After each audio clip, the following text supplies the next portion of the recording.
Welcome to Coach Hayes Football Live. He can talk about anything from high school to the pros. This guy knows the game, so you better not be half-stepping. I can guarantee you most of the audience is going to agree with me before they agree with you. Strap in, because Coach Hayes is about to crack your cranium and fertilize your brain. Go ahead, right here, right now. Subscribe now and check out CoachHayesFootball.com.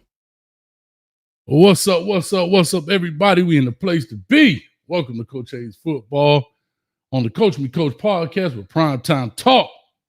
Got a lot to talk about, a little bit of time to do it, but we got a special guest coming here in a minute, but let me bloviate for a minute. Colorado had their spring game. We're here to talk about that as well. What do the people think about it, right? Were they impressed, not impressed? Who stood out? Who didn't stand out? What did they expect? The whole 9 yards. And we got my guest. He's going to talk about it today. And some of y'all think this is a kitchen episode. Not really, just a conversation. Just say it like this, straight up, straight down. You know, not only am I a client, I'm also the president of the Colorado Colt. And I know people get mad when I talk like that. I'm to the point I don't care no more. It is what it is.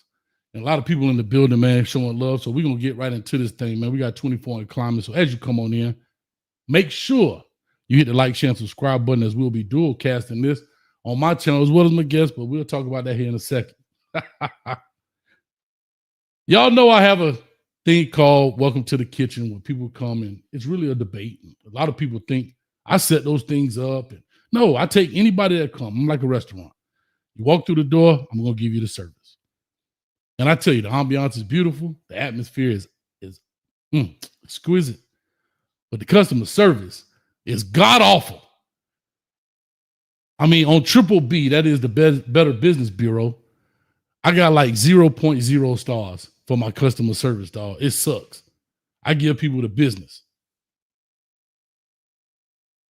Somebody said, take that off. What you don't understand about this shirt, baby, not only am I a client, I'm also the president. That's what I'm trying to get you to understand. Anything is everything. Got to see what I'm doing here. Like I said, we're going to get this thing rocking and rolling, man. Let's go ahead and let's get this thing started now. Let's go ahead and clap it up for our guest of the evening. Big Tiger in the building. What's up with you, boy? Yeah. We back, and we don't know how to act. Yeah. What's going on? You don't know how to act, though? Oh, you don't know how to act? No, we don't know how to act. You know what I'm saying? Colorado, look, I'm representing Colorado, and just for y'all Cane fans, after the Florida State here, just because, you know what I'm saying? I hear you. NASA say, what's good, Coach Hayes? I don't normally come to Colorado night, but I'm here. Trust me, I'm glad you're here. You don't want to miss this. You don't want to miss this dessert that's coming up here in a little bit. I promise you, you don't want to miss this dessert that's coming up on here. Listen, man, shout out to Big Tiger. He got his own channel. Let the people know where they can find you. I know we casting this as well on your channel as well. Yeah, so Big Tiger Media, you can find me on YouTube. If you like football, we talk about Colorado, but we also talk about all these different other coaches, minority coaches around the league, trying to support everybody, the Mike Vicks, the Fran Browns, all these other coaches, Eddie Georges, that need a little love too to help boost their fanfare and their platform or whatever. And I also talk about farm stuff. I got a big ranch. I got a 100-acre ranch out here in Florida. And I got bulls, cows, goats, all that kind of stuff. I got pet alligators, all that stuff out here, man. So y'all can find me on TikTok if you into nature and stuff like that. Big Tiger. That's awesome, dog. And I gotta clap it up for you, man. You know what I'm saying? You got the farm, the bull, the cows, the goats. You know what I'm saying? Mm-hmm.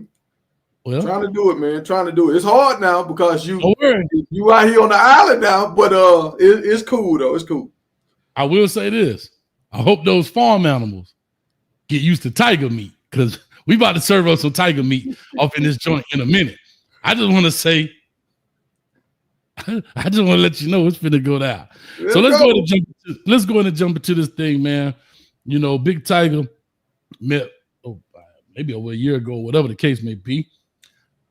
And we've had conversations, and I always say this to you, Tiger. I say cult member, but some days you'd be all right. And then other days you'll lean into cult mentality, then you come back.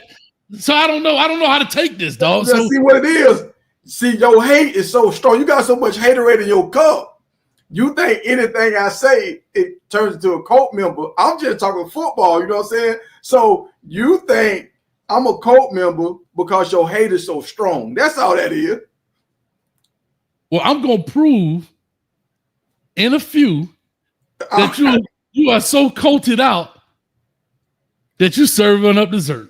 So with that being said, let's go ahead and jump in this thing. Like I said, y'all go ahead and hit the like, share, and subscribe button as you jump on in here, man. Have fun with it. And we'll make it happen, man. So spring game come around. We know Coach Fran Brown, Coach Prime kind of had a Twitter thing going on. They kind of planted a seed, in my opinion, about doing an inter-squad scrimmage, right? And that didn't necessarily come to fruition, but I think they did plant a seed, and something may happen next year. I don't know. But what was your thoughts about that as we get into the spring stuff? You know, and you called it. You said some other coaches tried to do this before, and it got shot down. So you won't be surprised if it gets shot down. But I think the thing about it with Coach Prime compared to the other coaches, he does things on such a high level, and he gets so many other eyes and ears to pay attention to it. So when some coaches that might have a little, winning record or whatever, but they don't have the support from all kind of people in different places, when Coach Prime says something, he can't get his way. Sometimes other people make phone calls and they make it make sense. When the normal small guy, he just get pushed to the back and said, we'll talk about that next time, maybe next year, and then you just forget about it. So I think Prime has the ability to push the needle. I can agree with that. I mean, he is who he is, and dollars make sense when it comes to the business world. People don't realize it is sport and entertainment, and I don't think people understand the two. I think they think it's separate, right? Mm-hmm. So I can agree with that. But what's your thoughts with? Because I know you've but do shows about Fran Brown and so forth as well. So what's your thoughts on him jumping out there immediately when Coach Brown put it out there saying, hey, Coach, we'll meet you in Colorado for 3 days? I love it because, and this is one of my knocks I've been saying about Fran Brown, not saying that he's not doing a good job, but if he want to be a big-time school, if he want to have a brand, you have to put your team out there. And pairing up with Coach Prime on a big stage, that would have put his team out there. Now all the Colorado fans, they know about Syracuse. Now all the people from New York might tune in because Coach Prime is connected to Syracuse. So I think that would have been a way he could have grew the Syracuse brand and the Fran Brown brand. All right. Now, Fran Brown did come out in regards to his wide receiver, Trevor Pena, jumping into the portal and so forth. What was your thoughts on his take in regards to his response to Pena jumping in the portal?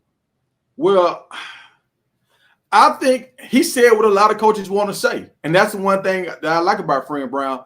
You're going to get, like with Coach Prime, sometimes he's going to say it, but you don't know how much of this is an act in media because Coach Prime did media for years. So he know how to work the camera, work the audience. With Fran Brown, he's just saying what the normal guy would say on the couch. And a lot of coaches understand I shouldn't say this because it's going to make me look bad.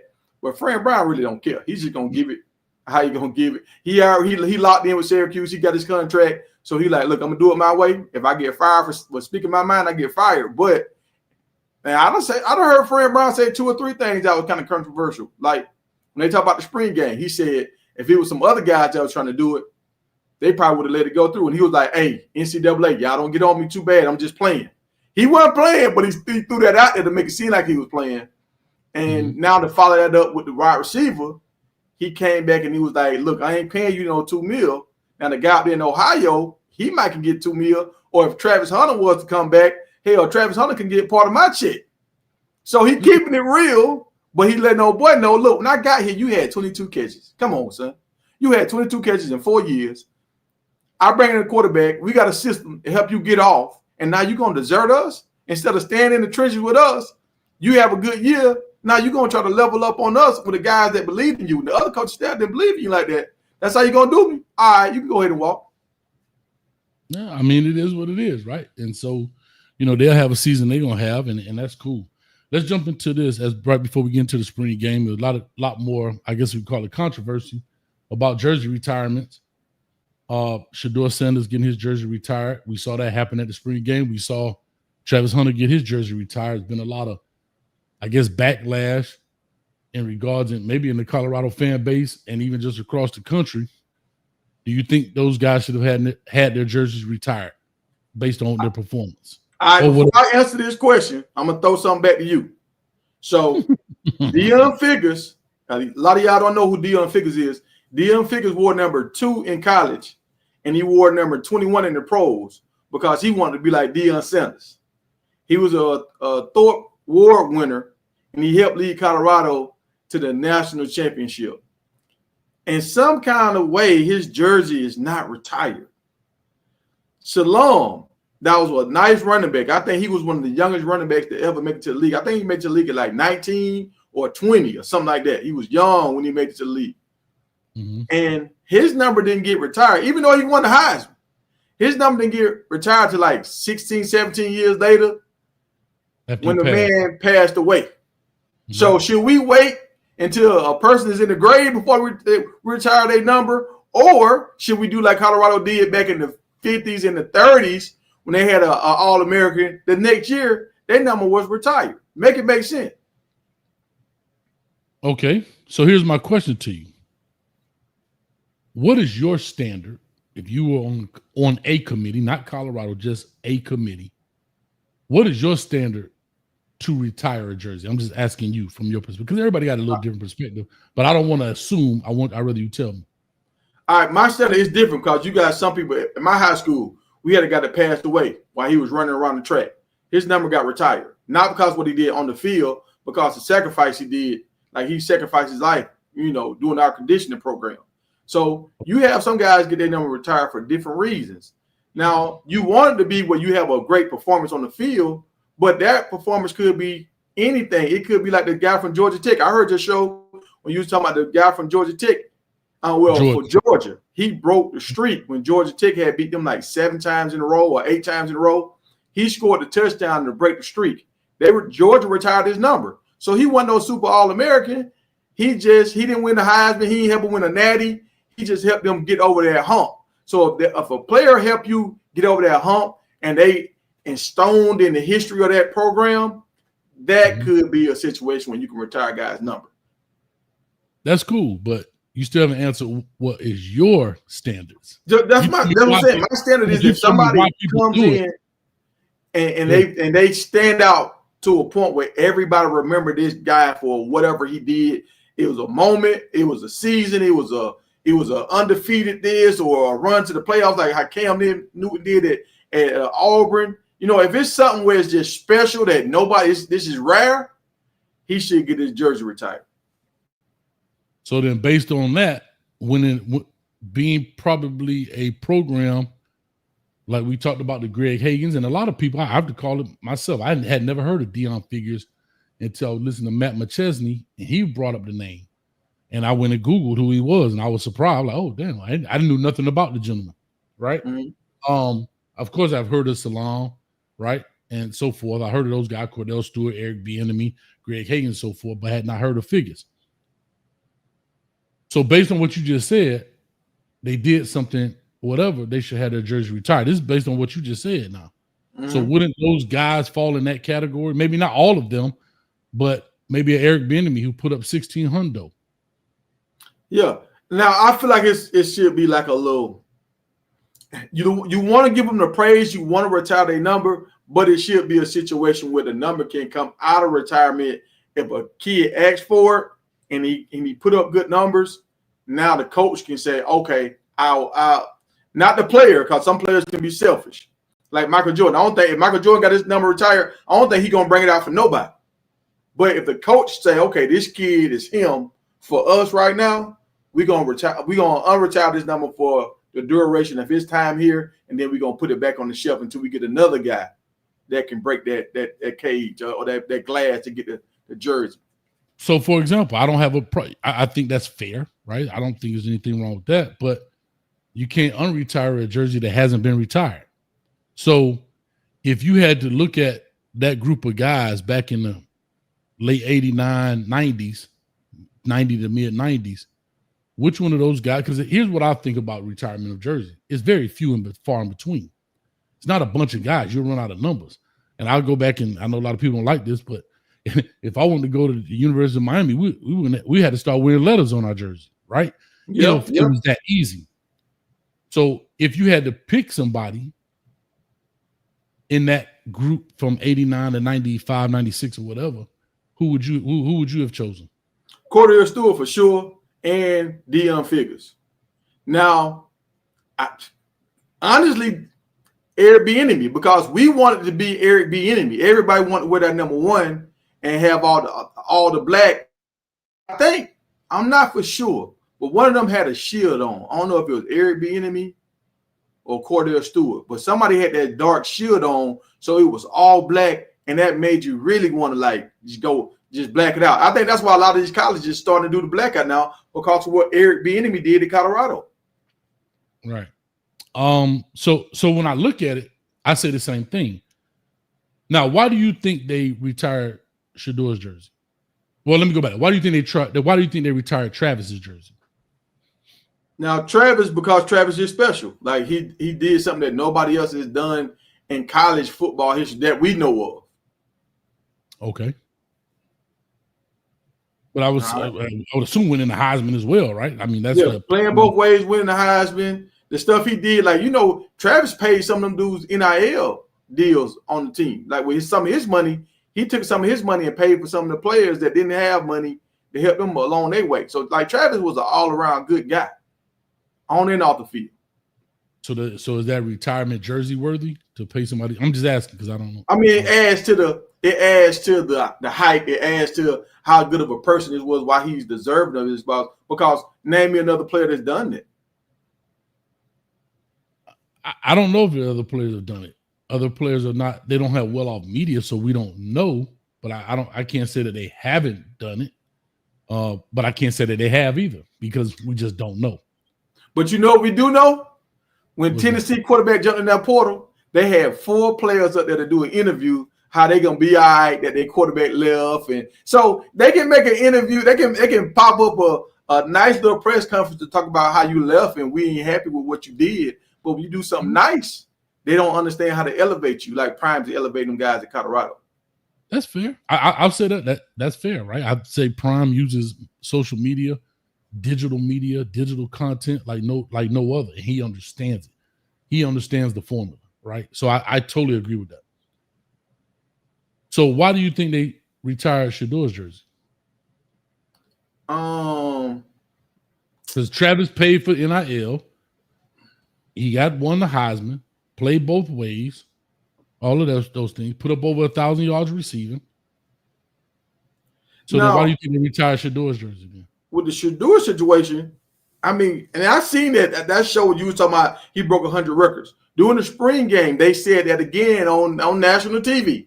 He broke 100 records. And when they started talking about the records, it's like 6 games with 100, with 300 yards and every game with a touchdown and this. Like, it was a lot of small little records, little stuff that they do. But the big record is the touchdowns. Like, you broke the touchdown record and you was only there 2 years. He was trying to get the passing record, but he broke the touchdown record. He was only there 2 years. Like, that's amazing. If he would have played, this is what's so crazy. If he would have played that whole first year and they would have went to a bowl game, he probably could have broke the passing record for yards and touchdowns. So that's why I feel like Shadour being inducted or getting your number retired, he deserves that because he's done something that nobody else has done. And them guys had 4 years to do it. He only had 2. So you brought up the 100 records. I didn't even want to talk about it anymore, but since you brought it up and opened the door, do you believe there are 100 records that can be broken of significance?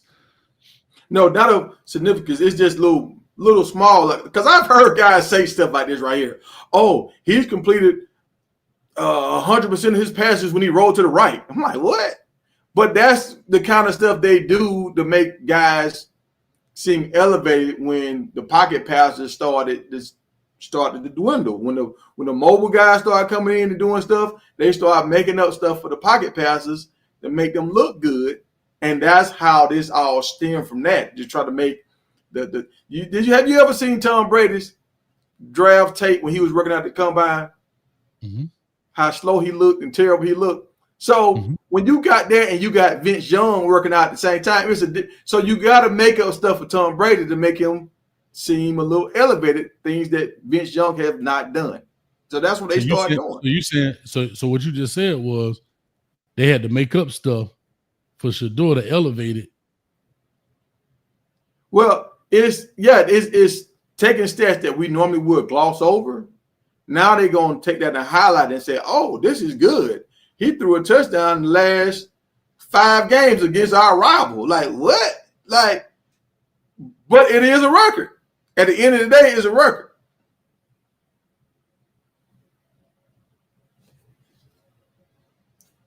I just broke a record. Right now. I blinked 3 times in less than a minute.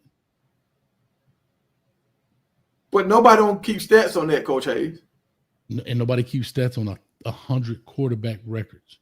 Yes, they do. They keep stats on how many touchdowns you throw in a game. So if you throw one touchdown in a game, problem. Listen, that's a fair record. That is okay. That's one. There's 99 others. I'll probably give you 10 significant. Where are the other 90? Yeah, the other 90, they might be he threw the ball more than anybody else. That's still a record. You know what I'm saying? It's still he had the most passing attempts in the game. It's still a record, but is it worth anything? Nah, but it's still a record. Okay. All right. I'm just asking because, like, to me, I think that's where I think some disingenuous stuff comes to people who know the game. Like I said to you one time before, it's like me trying to show David Copperfield a magic trick. Mm-hmm. I got you. I'm not gonna but for the person on the street that don't know no better, me pulling a quarter from behind your ear is the most amazing thing they ever seen, and it's insignificant. This is where you get the aunties that go crazy. This is where you get the people who keep regurgitating this stuff, right? He broke 100, and I'm not trying to take anything. I think Shador is a great player. I really do. But this is the kind of stuff that it's like, what 100 records? Bro, I didn't even know you could come up with 100 records, dog. Look, I didn't really know that either. But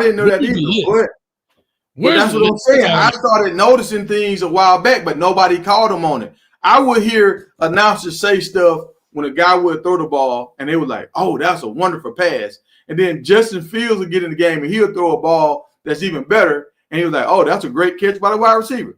I'm like, come on, man. So you're going to give him praise, but you ain't going to. So I started noticing the word play, the different kind of awards for being mediocre. They start doing that. So it's a part of the game now. So now Shador's in that cycle, and he can benefit from that. Okay, that's fair enough. So with these 100-something records, whatever, and you say they retired his jersey, then why not retire a guy like Eric Bieniemy who holds currently the rushing record at 1,600? And the reason why that's not because people didn't hold Colorado to the fire. People didn't hold Colorado accountable, and that's why Colorado program went down. Because you didn't do right by your players. The same way with Miami. When that new AD came in, was it the AD or was the president of the school? The president? Probably President Donald Shalala.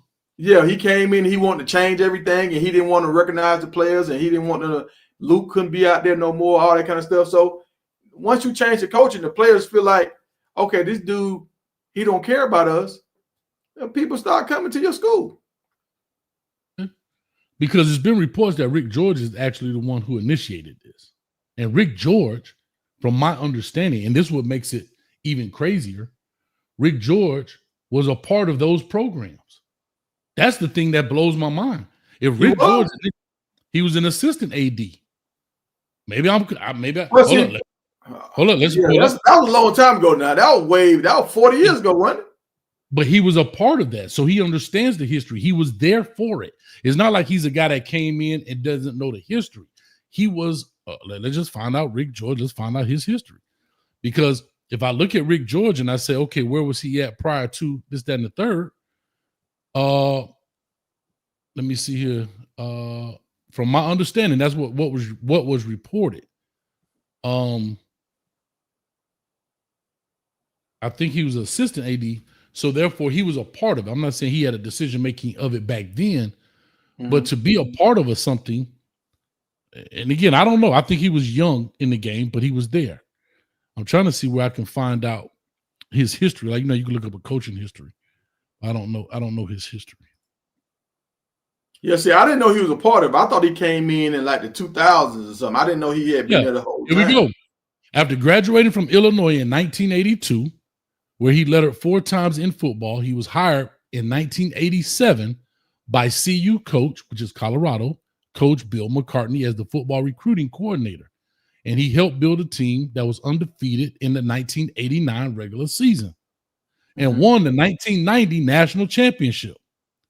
So he was a part of building that. Okay. And then to come and overlook that, I think is messed up, bro. Yeah. Like, I'm not saying he had any power back then, but you hold the power now. Yeah. And for the reports, and I believe someone said, well, it's been reported that he was the one to initiate this to Coach Prime. I think Prime did a press conference about it. Rick George needs some lashes. Okay. Well, let me say this right here. At the time, he was a small voice. He was in the room, but he was a small voice, right? So maybe he suggested it to him, and they shooed him away, right? But I agree. But the last few years since he's been in control that I know of, they haven't been doing a lot of winning. So sometimes you don't want to bring back your studs when everything is low. You want to kind of bring them in when it's a high. And also, let me say this. I noticed when Prime got there, some older players came back, but I didn't see Deion figure because I know he looked up to Coach Prime. So I wanted to see them in the picture together. I never seen that. And Cordell came back, but Bieniemy didn't come back. And it was a time when Bieniemy didn't have a job. Because first I was like, okay, well, he coaching in the NFL. He don't got time. But he was out of a job, and he still didn't come back. So I was like, what's going on? So I get all that. I guess my question is, though, Tiger, if you were there, part of the national championship team, you helped build, because to me, let's not get it misunderstood. The Colorado wasn't like they were in the 90s. They were bad prior to those guys getting there.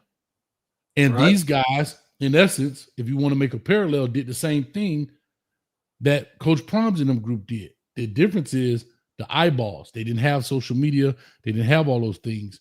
So, of course, the reach was maybe not as far. I'm not holding Prime and nobody accountable for that by no stretch. I'm just saying, but they did, because like you said, you growing up in Georgia, Exactly.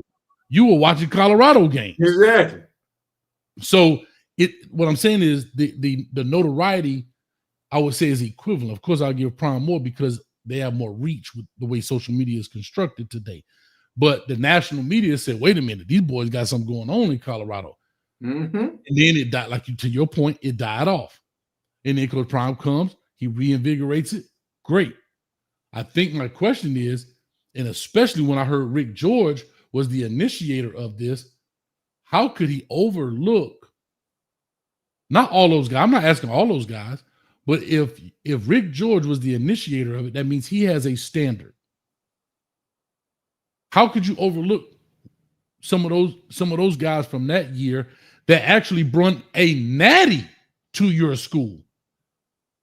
I ain't even talking about a bowl game or money. We're talking about a national championship that is in the halls of Colorado forever.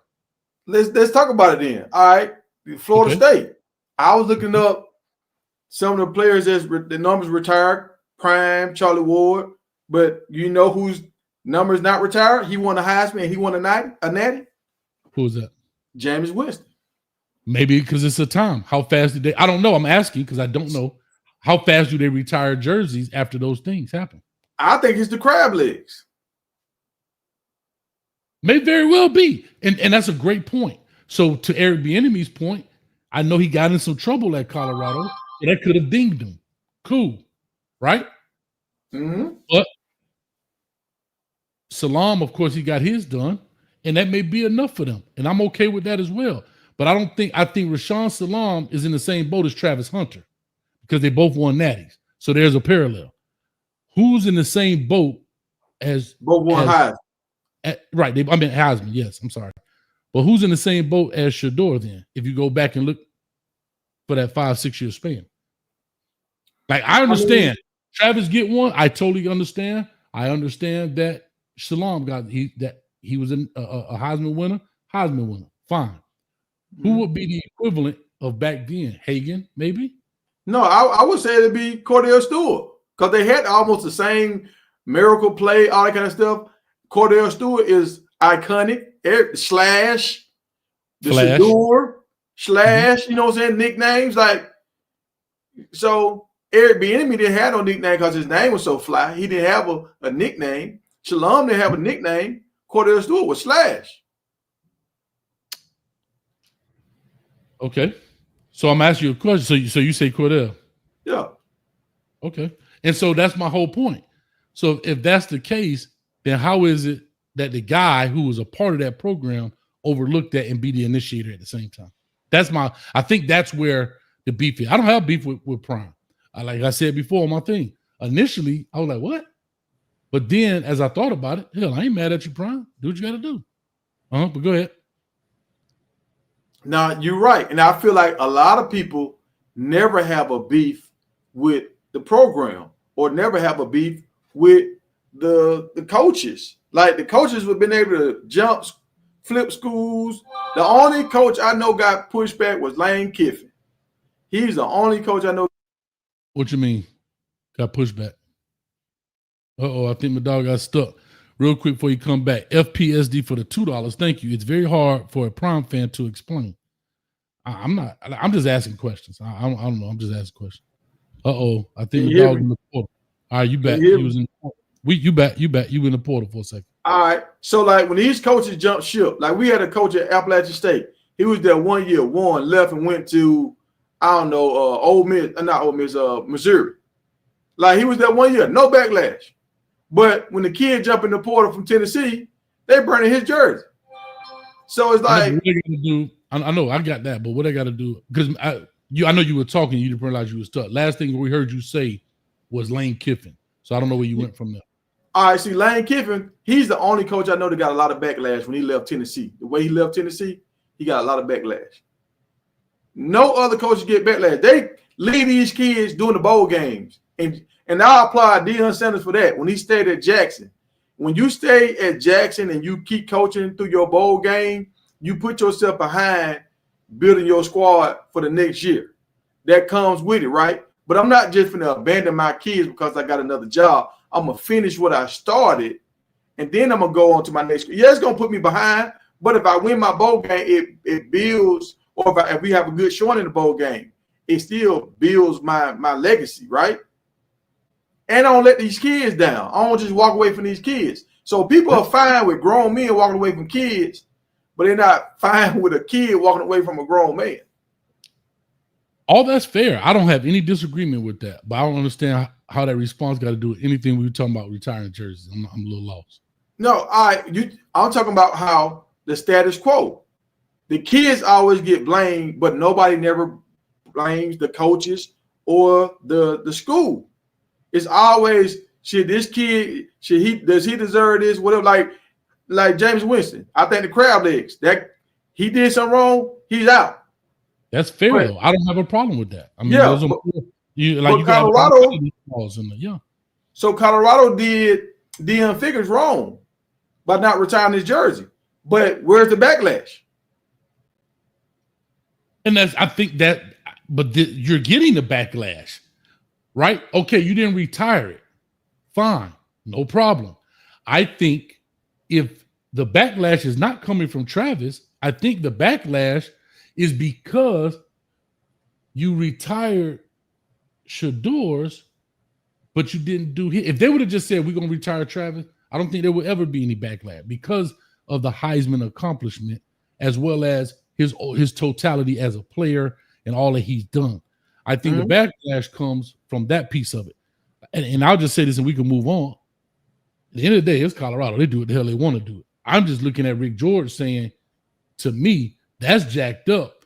That not only that you did that, come to find out you were a part of those programs. Mm-hmm. That's right. That's jacked up, dog. Like to me, that's more jacked up than see if Rick George said it, he doesn't really know the history, which he probably should have went back and researched. But now to find out he was a part of he was in the building. He literally was blowing the whistle. Line up. But the reason why I went off on my little tangent because I feel like Florida State is jacked up for not retiring Jameis Winston, but they don't get backlash for that. Well, here's the question, and I don't know. Like I asked you, because you said you did the research. How long do they have a window of time? Jameis Winston only been gone, but a few years, maybe 10 at this point. I don't know. How long? You got to die first. How long you got? How long you have to be? Okay, let's find out. Yeah. It ain't there because when Colorado retired them other jerseys, it was the next year. After they stopped playing, it was the next year.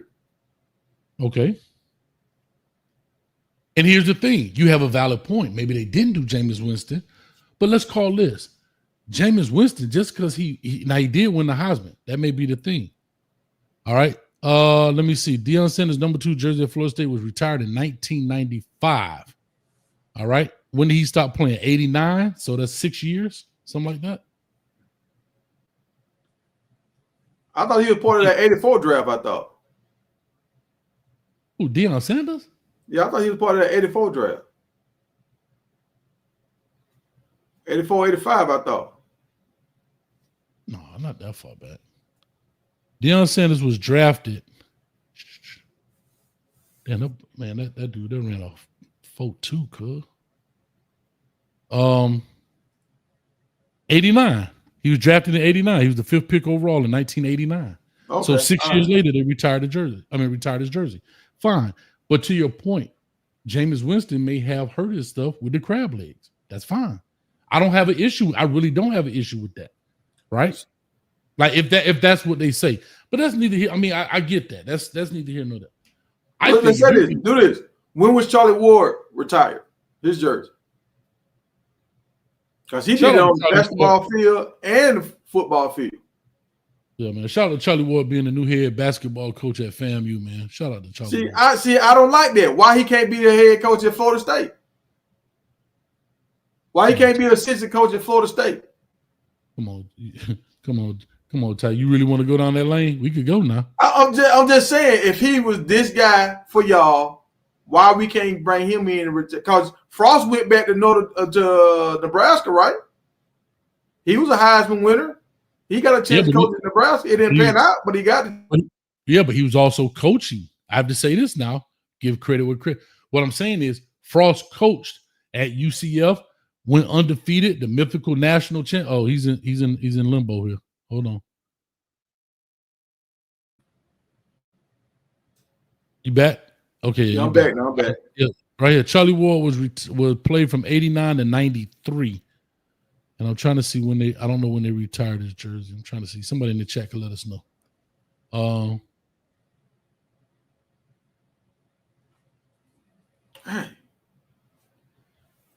So Charlie Ward and Deion was on the campus at almost the same time? Yeah. He was young, but he was leaving out when he was coming in. Wow, I didn't know that.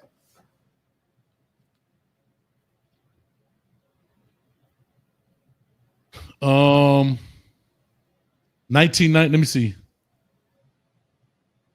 17.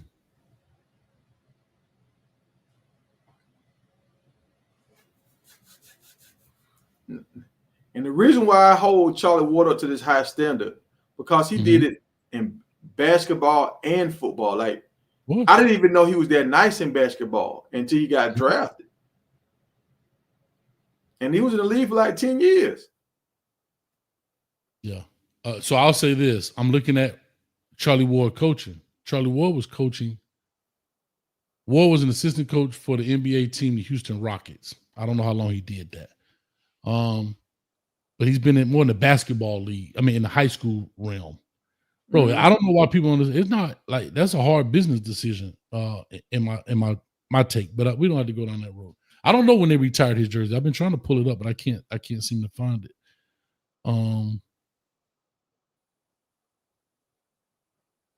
I can't seem to find when they retired it. Maybe somebody could put it in the chat.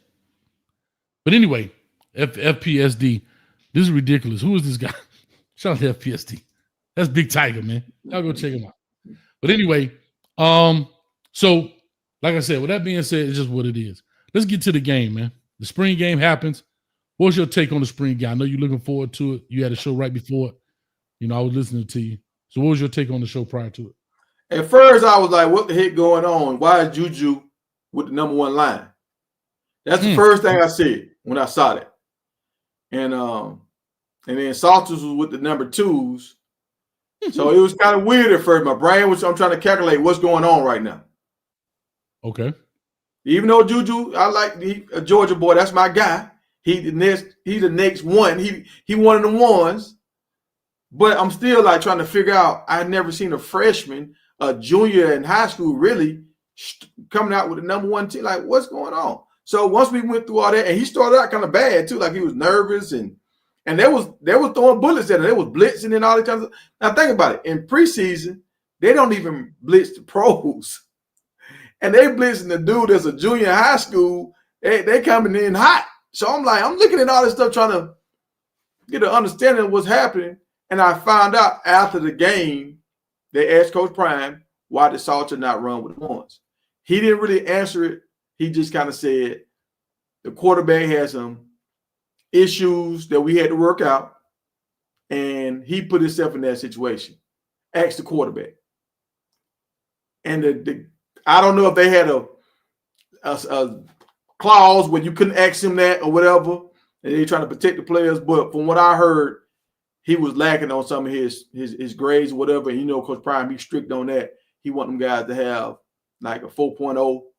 And so hold on, let me ask you a question. Prime says, ask the quarterback, and then when they got up there on the podium, they didn't ask the quarterback. They asked the quarterback. So, and you know how it is, you can kind of. I want to ask that again. So Prime says there were some issues. Go ask the quarterback. And when the quarterbacks got on the podium, none of them asked the quarterback? No. But I think what happened too, now this is another thing that could have happened that threw the reporters off. I've never seen this. You tell me, you're a coach. Have you ever seen this before?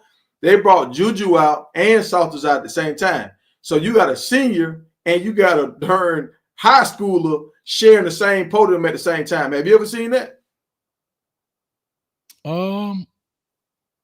You have in cases, but I'll put it this way. It may not be often, but it wasn't surprising. What's more surprising is because people want the story. And if the coach say, go ask the player, most reporters going to say, well, Coach Prime told us to ask you, why weren't you running with the ones? Yeah, but once Juju came out with Salter, now some people want to ask Juju questions. They want to ask Salter questions. They only have so much time. So I think they kind of just missed it because Juju was up there and it threw off the vibe now. In the world of clickbait media, Tiger, in the world of, see, this right here what I be saying, we been cool, and then here we go. This might be some cult behavior. You came up with, your answer is, well, because they brought them up there. In the world of clickbait media, when the coach says, go ask the quarterback, and the quarterback is up there, and nobody asks him why. Well, this is the thing. Come on. You got some guys that want to talk to Juju. You got some guys that want to talk to Salter. It's a lot to cover, and you only got so much time. So, bro, that's one of the main questions. You just said it. I asked you, what were your thoughts of the game, right? We're just fans. We're not reporters. And the first thing you said was shocked you was the high schooler is starting with the ones. That's probably the hottest topic. Just think about it. If you were a reporter and you came out and started talking yourself. I just asked you what you thought of the game. You didn't talk about the plays. You didn't talk about none of that. First thing came out your mouth was, I was shocked to see Juju running with the ones. No, I also said this right here. I also said maybe they couldn't ask them certain questions. Maybe they told them, don't ask them this. I said that too. So you and like the Colorado fans, the haters strong. You did say that, but that's what's amazing. The head coach say, ask him, and the PR person say, hey, y'all better not ask him that question. But see, on that now we speculating. What I do know is you only have so much time on that podium, and they brought both of them guys out at the same time. So it could have threw them off because now they're trying to ask their Juju questions and ask because you know how it is. Sometimes they'll hit you with the little small questions, and then they'll come back and hit you with the. So why didn't you start? What happened? They'll soften you up first, then they'll hit you with the big stuff midway through it. But with Juju on the stage with him, they didn't have the same amount of time. Okay, no problem. All right, so what else about the spring game? Let's talk about the plays within the all right. So now this is one thing the Colorado fans get on me about. They say I'm a hater, right? They say I'm a hater. They say me and you, we blood brothers. That's what they say, right? I don't know about that. We might be that's what they say. All right, they say I've been hanging around Coach Hayes too long. That's what they say. But Salters, my knack with Salters is I want to see him win the game with his arm. I know you can run. I know you, but RG3 could run too. And we talked about how fast he was, Olympic speed, but that running got him in trouble. So I want you to win the game with your arm, to get used to winning the game with your arm. And it was a play when it was like a post. The wide receiver was going to come right behind the linebacker. Instead of him backing up and holding for another half a second and throwing it, he took off running.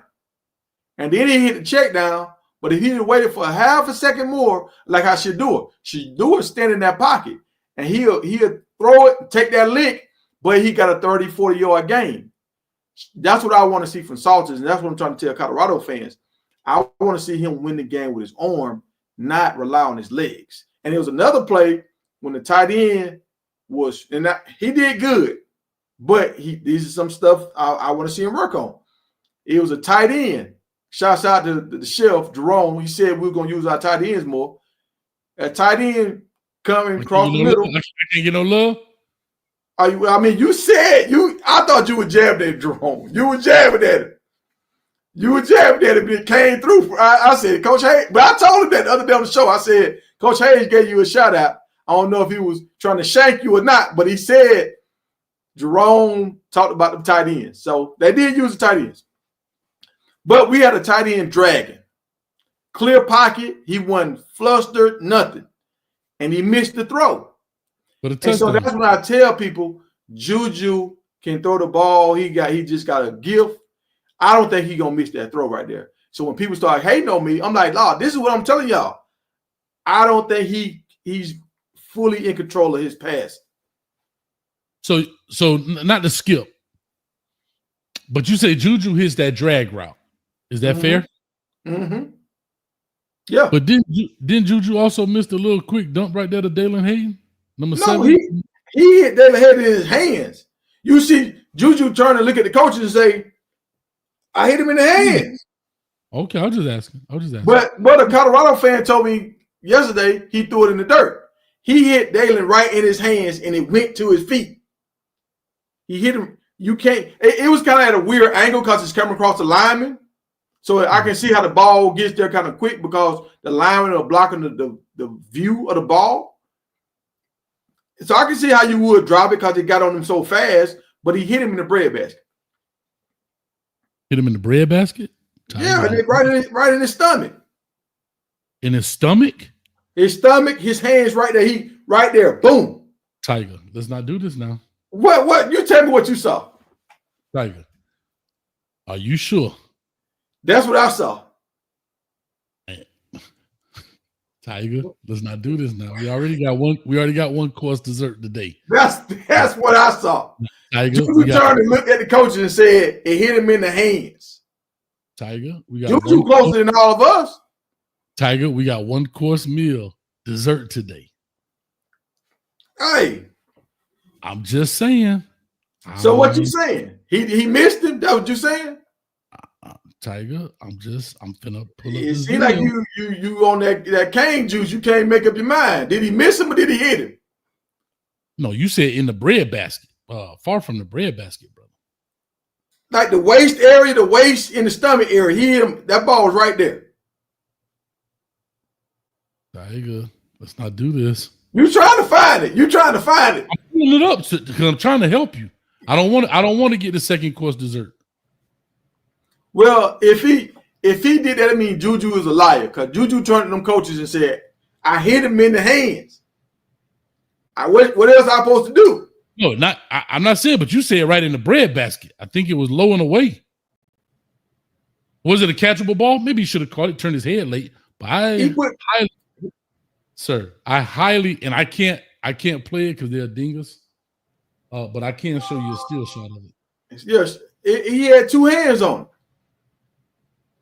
And don't they say if that's different. That's different than the bread basket. That's the ball right here. See what the ball is. But no, show the ball while it's in the air. I want to see the ball because that's after he done dropped it right there. He dropped it now. Hey, hold on. I gotta pause it just so they don't. I got you, but you won't get no copyright. Now that's a good chip by him. That's a good chip right there. That's great. And see, that Juju could have hit that tight end right there. He was wide open. Sure could have, but that's not the question.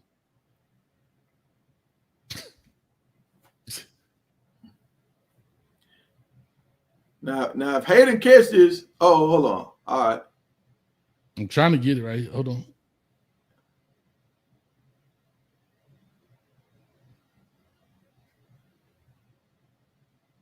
No, that's right there, bro. That's right there, bro. That's in the bread basket. No, you let it hit the ground. It said it was in the ground. He led him with it. You said right in the stomach. He led him with it. If he keep running, he run right through that to keep running. That's different than what you said. Look what that ball. I'm just saying what you said and I'm not saying it wasn't a catchable ball. You said in the bread basket. So that's in the strike range, right? From the knees to the hip. That's in the strike range, right? That's different than the bread basket. I mean, look. Well, when Juju turned to the coaches, he had both. He got both his hands on him. I don't disagree with any of that, right? What I'm saying is, was it a catchable ball? Yeah. Hayden turned his head around late. That's why he just caught him like that. I think if he had his head around, he would have saw it and caught it. And it's a catchable football by all stretch of imagination. Not perfect, but definitely a catchable football. That's in the strike zone. Sir. Okay. Yeah, okay. That's fair. But bread basket, that's the edge of the strike zone. That's low and away. Y'all see how Coach A want to do it? No. Your terminology, Tiger, was in the bread basket. I'm only telling you for what you said. Well, okay. So let me change that. I apologize. He got both hands on it. It was in the strike zone. I'll take that. That's a fair analysis. Yeah. But in the bread basket. Man, here we go. See that? Coach A did what you do. You would nitpick something. That was a catchable ball. He dropped it. That's the end of that story right there. There it is. That's all you had to say. But you kept adding. It was right in the back because you were so in love with Juju. No. I'm just saying. The chat. Was that a nice ball or was that just out of bounds?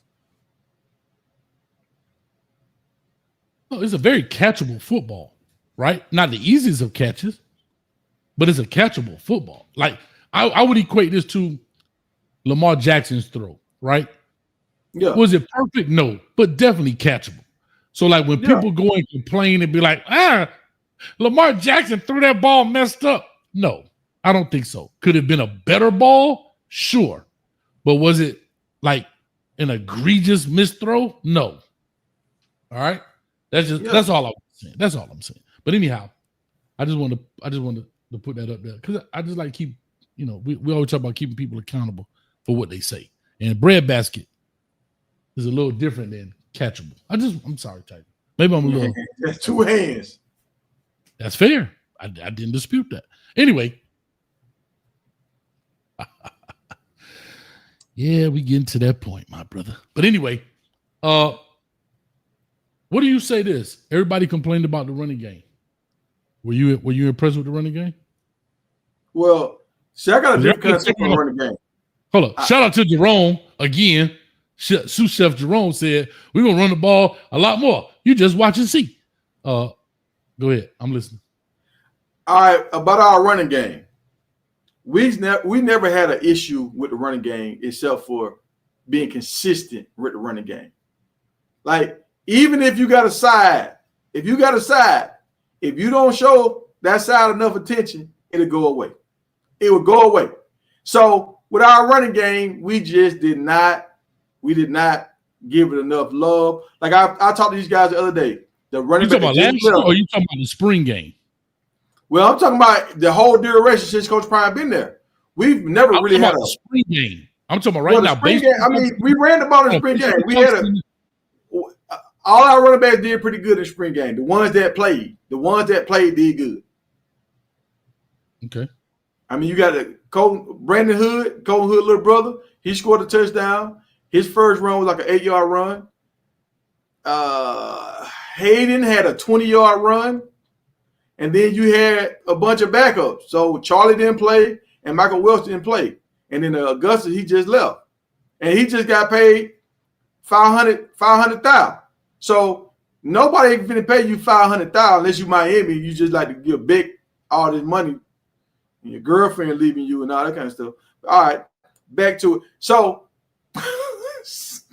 I throw it in there. But most people don't pay somebody that they don't think can get the job done. And when we had a game against Central Florida last year, Augustus, he had 9.8 yards of carry, and he only got the ball 4 times that game. So it's not we always had a running game. We just didn't stick to it. Okay. So now you got mad about semantics. I don't want to get semantic. My question is, what you saw in the spring, do you feel confident that they're going to stick to the running game moving forward? I think they're going to have to stick to the running game moving forward because you don't have a Shador. That's why his jersey got retired. You know, you don't have a Shador that can just help you out of a lot of situations. And we talked about how he's missing some of his throws. So you don't want to have them in a lot of 3rd and longs. You want to have them in 3rd and 2, 3rd and 4, something that he can run and get the first down, or he can dump it down, a little small comeback, something like that to make it easier. Okay. So with that being said, if you had to put a percentage on it, what do you think they ran the run-pass ratio was in the spring game? Since they don't have Shador anymore. I still think he was like maybe 60-40 pass.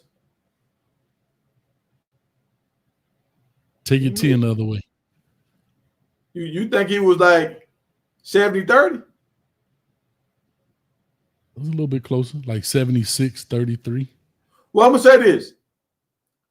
Both of the could be the first and second string. They got like 18 passes apiece, and then the third string he only got 2 passes.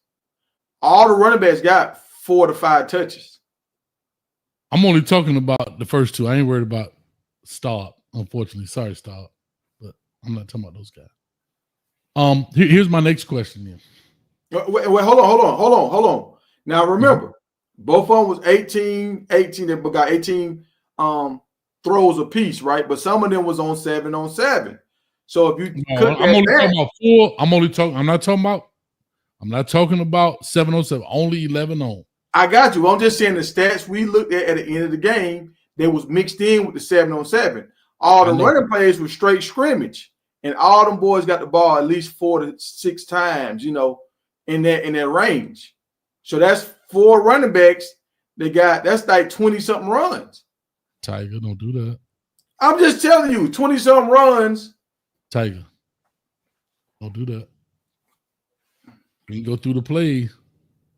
Don't do that. Hey, 20-something runs, though. That's the stats. My man LG gave me the stats after the game. I was like, dang, he got 5, he got 6, he got 4. I'm like, okay. We're not talking about when Coach Prime talk about the long handoff. the throw to the side is like a long handoff. Not those. We ain't talking about those. No, we talking about get a ball here, right here in the backfield, stretch play, RPOs, that kind of stuff. Okay. Yeah, okay. Here's what I'll say to that. So, like on 4th and 7, they ran the ball. It was a decent run, but it wasn't enough for the first. Why wouldn't they throw it on that 4th and 7? What quarterback was in when they did that? Juju. It's 4th and 7. You got nothing to lose. You're going for it. All right. Well, I think that's one of those plays when they would do that with Marshall Faulk and Barry Sanders all the time. When it's you kind of catch the defense off guard, they get into their drops thinking it's going to be a pass. Now you hit them with a run and you might spring it. Okay, I'm looking at the 4th and 7 play right here. All right, no problem. Defensively, man, how do you think the defense played? I think the defense did pretty good. They said the safeties showed up pretty good. The linebackers showed up. The D-line is kind of questionable because you couldn't hit the quarterback, so it's kind of hard to see how your D-line is getting off when you can't hit the quarterback. But they did pretty good. I didn't see anybody getting pushed around on the defense. I only seen like 2 missed tackles the whole day. So they did pretty good. Got an interception, got a few sacks. Then they got 3 sacks on the day and an interception. That's pretty cool. So defensively, who do you think gonna be the star? Like, we know we had Shiloh, you had Sealman Craig kind of popped off. You had the young man that came from Charlotte in Michigan, Hill Green, who has now moved on. Who is the next? Who's the new dude? All right, I think Salter's younger brother. He's wearing number 41, and I think he's gonna be a star. I seen him in the last scrimmage. He had 2 picks.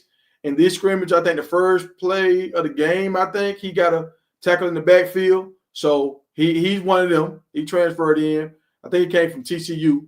And Colton Hood, I feel like Colton Hood is going to be one of the best DBs in the country. Yeah. What's his number? Well, he had 31 last year. I think he had 31 or 3. He had 3. I don't know, 31 or 3 last year. I think he had 3 last year. But he won't number 1. He won't number 1. But you don't know what he was in his. I can't tell. I don't know his jersey number, so I couldn't tell. Yeah, I think he was 3 last year. He was 3 last year. I'm gonna tell you a dude that stood out to me, and like y'all gonna say, "Oh, you biased," but the kid Branch from the crib from Miami Northwestern. I thought he stepped out. The kid played safety, had the interception, came down, made a play on the tight end. Yeah, I thought he came in, especially as a true freshman. I thought he played relatively fast. I thought he got to the ball quickly, came in, made big plays and stuff like that. Again, got the interception off of a tip, of course, no problem at all, and so forth. So I thought he did a decent job. Let me go back offensively right quick and talk about offensive line. Any concerns there? Yeah, there's a lot of concerns there. We had our starting center to leave out. Did I say we? I said we had our start. Okay. Ain't your first time. Our starting center, he transferred out. So I don't know if we got somebody coming in that's better than him. If we got somebody on the roster that's better than him.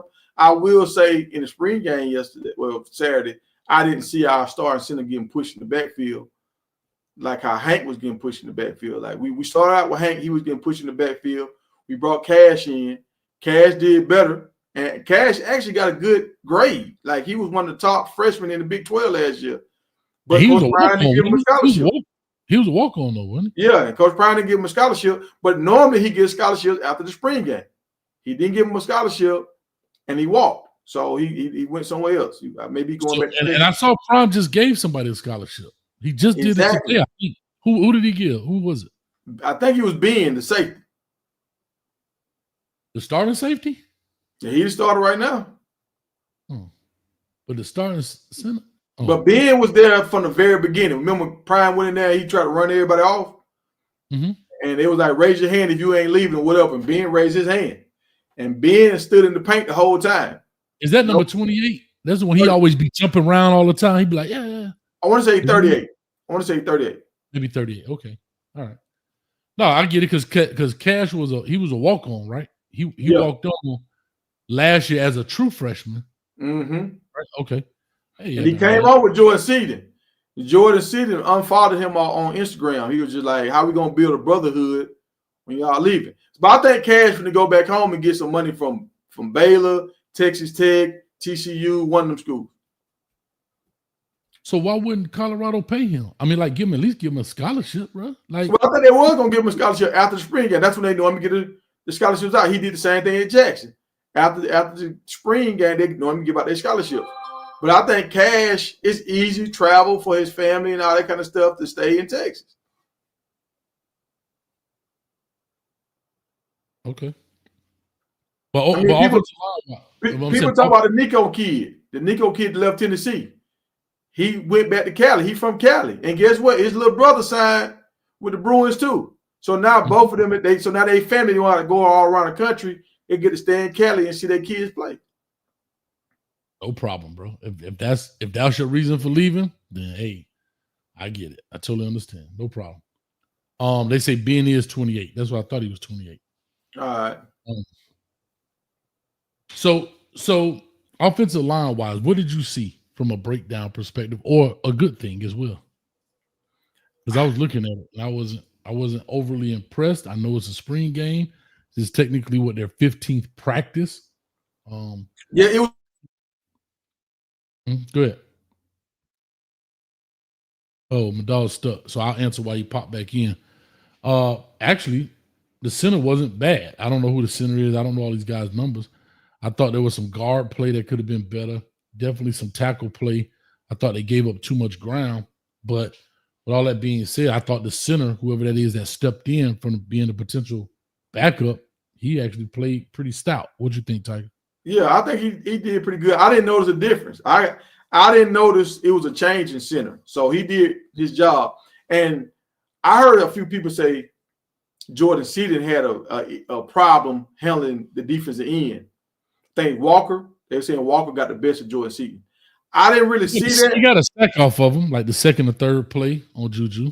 He got a sack. He ended up getting a sack off Seaton. Okay, so, and that's what a lot of people, they were saying that. They said Jordan had a hard time with him. But I didn't see it. It didn't look like BYU. It looked decent to me. I saw Colorado defense get in the backfield when they were doing blitz plays the most. Mm-hmm. Now, Salters, that's a different story, but he had the number 2 line. So, yeah, like I just saw the play. He got to make that throw. You're right. He put so much zip on. If you just laid it out, that kid could have walked in. But no, to that point, man. So, I mean, going forward, we know what the transfer portal is and all that kind of stuff. Things gonna change again. Somebody gonna stir the pot. People gonna come. People gonna go. But how positive do you feel about this team going forward? I feel good about the team because we got a lot of high school guys that's coming up. Like some people don't forgot about some of these guys we got out of high school a few years ago that's been in the program 2-3 years now, and they chomping at the bit to play. And if y'all notice, Prime is doing some stuff in the portal, but he's not high on the portal like how he was that first and second year. That first year he had like 60 guys come in. That second year he had like 40 guys come in. This year we kind of like around, in the teens, we've got guys coming in and out. So it's getting kind of like normal for a normal school. Well, I mean, like I said, we're just having a conversation. I know I'm doing a lot of the talking and interviewing, but you're more than welcome, bro, to let's do it. Like, you know what I mean? Just talk, whatever. You got questions with me? I mean, same thing. All right. So let me tell you I do want to ask this question real quick. At the beginning, Mata's still there. Shout out to Mata. Had a mishap early on. I saw Coach Prime was kind of like jumping in front of him. That's what coaches do. I don't have no issue with that. But then they had the 49-yard field goal, and it was way right or left, based on which way you're looking at it. But it was way off in essence. Now, who kicked it? That would be number 13. What do they call it? I forgot his name. He the one who made the 50-something yarder. Yeah. Yeah, but this was snap hole kick, kind of like a live. Of course, nobody tried to block it, but it was a snap hole kick. And I think the kicking game is going to have to be big for Colorado too, right? Well, you explain this to me because I was trying to tell these guys just the other day, and I haven't coached, so I don't know how many players when you travel. How many players can a team take with them when they travel? Oh, in college, I want to say they take. You know what? I don't want to lie to you. I want to say it's 65. 65. So when you with Mata, he can't really kick past 40 yards. 40 and up, Mata, he almost automatic, right? So in Colorado's situation, do you take the power kicker so you only have to bring 2 kickers, or do you just bring 3 kickers because somebody might get hurt?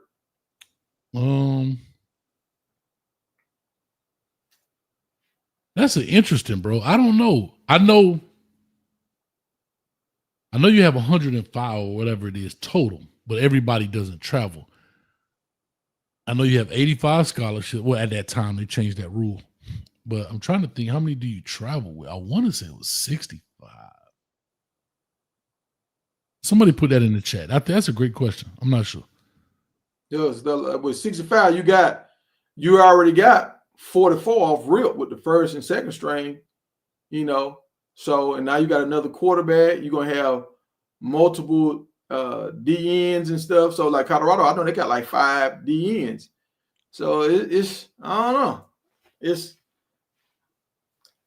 a lot of coaches, they don't want to carry 3 kickers. I know that. No, of course not.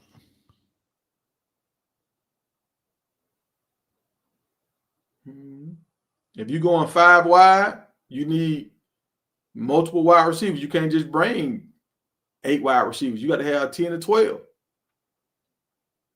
I'm trying to see. That's a great question, Tiger. I don't know how many. I don't know if they're limited. I don't think they're limited. I think they do limit it because of cost, like because of how much it costs. Like, why am I bringing an extra 30 players to feed an extra 30 players? They're not going to play. They're not in the realm of playing. But I don't. Oh, hold on. Wait a minute. Why? This is just a thing. Why does the SEC only allow 70 players on road game?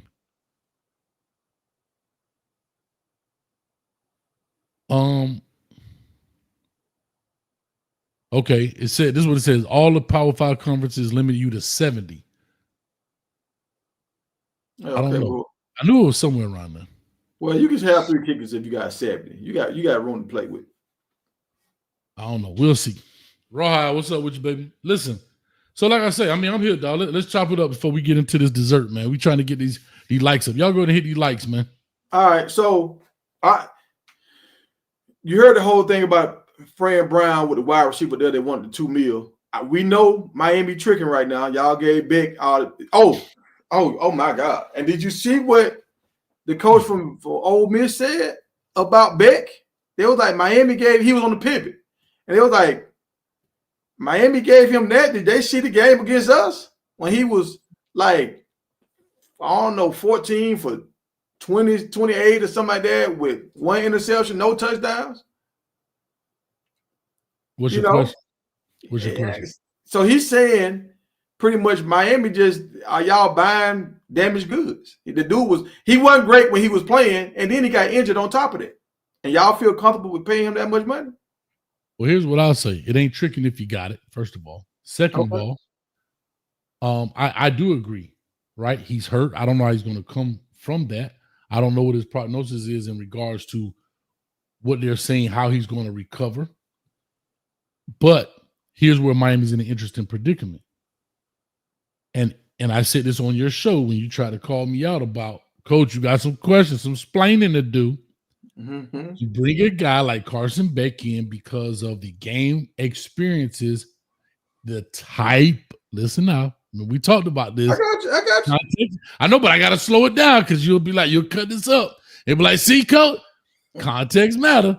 The type of games in which he's played, the scenarios he's been in. I don't know what his arm is going to do. To y'all point, you're right. But here's what I will say. Take him out the equation. Miami will now be with an Emory Williams, a freshman Luke Nickel, and a Judd Anderson. That's it. All right. Well, since y'all got all this money. Hold on. So in my opinion, you may have overpaid, but you may have overpaid. However, what you paid for could help you. Could it not? I don't know. But let's say if you didn't meet his number, you going in with a Emory Williams, who I personally don't believe that the university believes in. That's just me. Or you're going to go with a Judd Anderson, who's a second-year dude, I think, and he was, he's just a guy in my opinion. Or you go with the freshman who's equivalent to Juju Lewis, meaning they're just walking in as true freshmen together. And so that's where we are. All right, so Pena supposed to be taking a visit there, I think, on Wednesday. And he asked for $2 million. Y'all gonna give him that $2 million too? I don't know. I'm not in charge of it. If they give it to him and they feel like it, here's all I say. Dog, you better earn it. Look, so, I tell people all the time, I'm not in charge of the money. If you got it and you spend it, it better equate to wins. If it don't, then guess what? You just got robbed, bro. That's how I call it. You got robbed, not me. Yeah, I mean, but you part of that hurricane, coach. I'm part of Hurricane fan, but I'm not fanned out. Well, I can't say y'all stupid if you're going to pay him $2 million to come to the University of Miami. He'd be a journeyman. Then you got robbed. That's it. You did. You got robbed. That money can go somewhere else. Huh? It's not another player y'all could be looking at that's better than him for $2 million. But here's what I firmly believe in this. I believe enough in our receiving core as youngsters. See, I approach it differently, but I'm also not sitting in that seat to win right away. I understand, for example, Cristobal feeling the heat.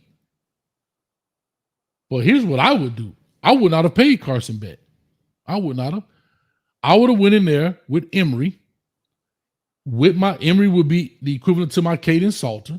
I'm not saying they're the same player, but just follow the parallel. I got you. Luke Nickel, if I vetted him, I'm just going through there. Everybody's high on this Luke Nickel guy. That's part of what I talked about in the show the other day. If he's my future, that's what I'm banking on. You know why? Because our receiver room and all of that is just as young. But our running backs and our running backs and our O-line are older. So bank on your running. Give the young guy a chance to build his confidence. It is what it is. And you build off of that. All of these running backs, these receivers and quarterbacks are kind of right around the same. See, our running backs and O-line, like we got a young running back in Jordan Lyle. You got a Mark Fletcher that's young. He got another year. But our team is relatively young. Because even if you paid $40 million for Carson Beck, guess what? All I did was push whoever's coming up next back a year. All I did was push their development back a year. So why not take this, call it what it is, let them get some OJT on the job training. Let's see what we can win out of this and keep pushing and let him be the 3-year starter as a baby. So tell me this, is the state of Florida talent going down? Because I remember y'all used to be king of football and let y'all tell y'all was the king of everything. And I made a video about 6 years ago. I said Georgia was coming. Georgia was coming for that crown.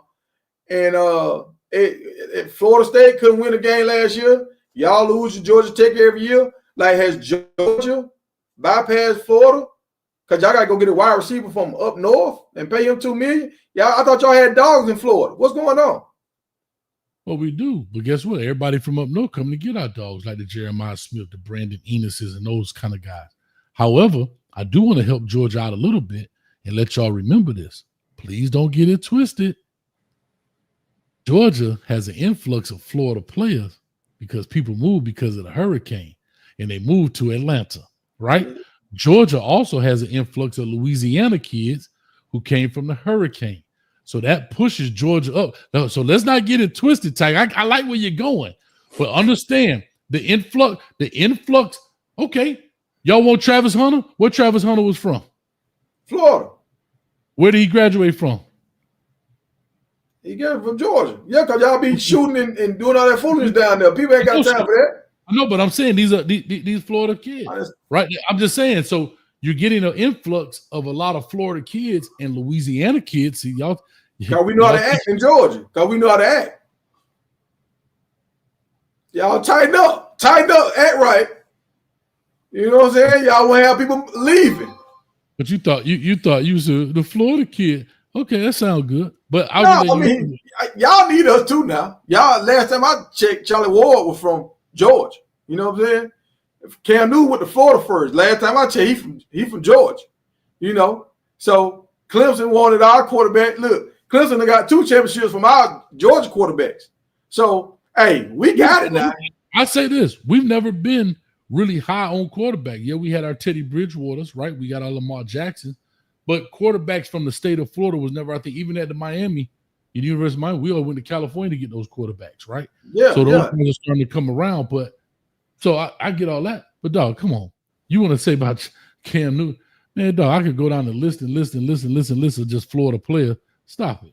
Well, the reason why I'm saying that, because I'm like, why are y'all shopping for an undersized 5'8" wide receiver that want $2 million when y'all supposed to have all these speed demons in y'all own backyard?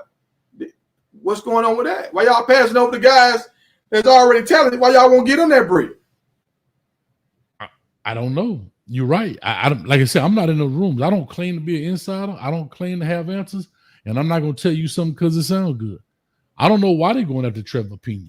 I would rather give that money to a young dude that's in the building already, or like I said, because we got young talent. We got young good guys. We got JoJo Trader. We got Ray. We got a lot of guys that can make plays in that building. They're just young. See, a lot of times things happen because people feel the need to win right away, and sometimes you overspend. And that's where from a philosophical standpoint, if I was sitting in the seat, I got a 10-year contract. I'm only going into year 4. If y'all gonna fire me, pay me. But here's what I believe. Do I take that chance with Cam Ward last year? You damn right. Right? But do I take that chance with an injured Carson Beck? Probably not. Maybe I take that chance if a Carson Beck wasn't injured. But if he wasn't injured, I don't think he comes. He does this movement that he did. But why? For me personally, if Carson Beck comes and plays well, I'm cool with that.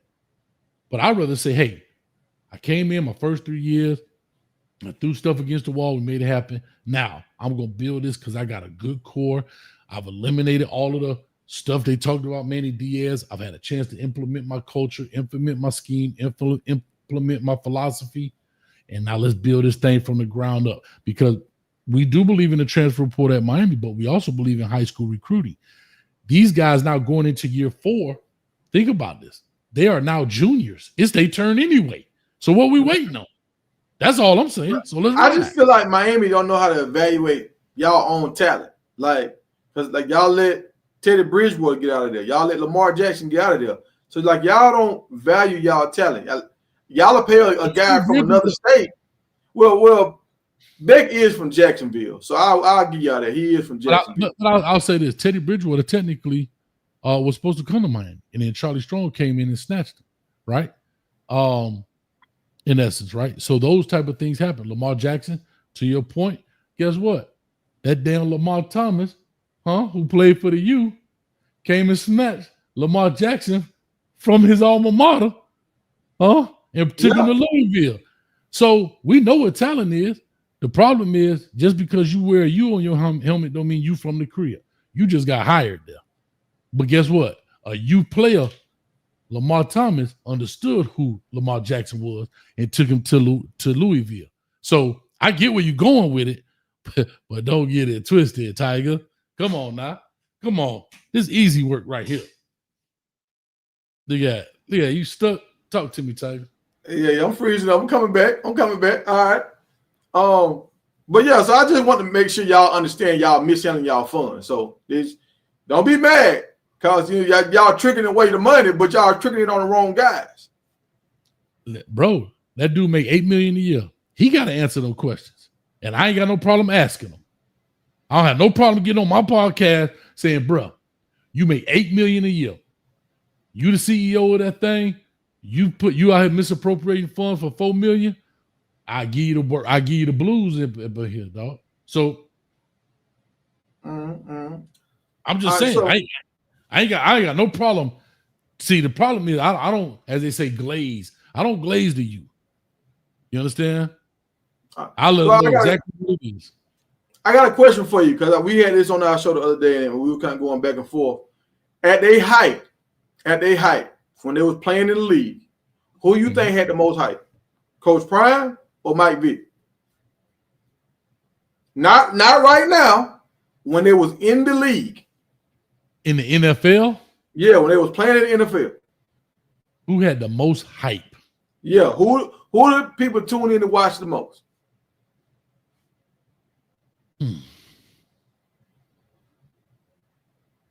That's a great question. I'll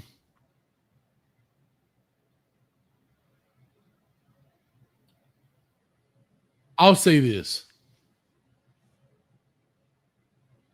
and I'm just gonna go off what I think. I think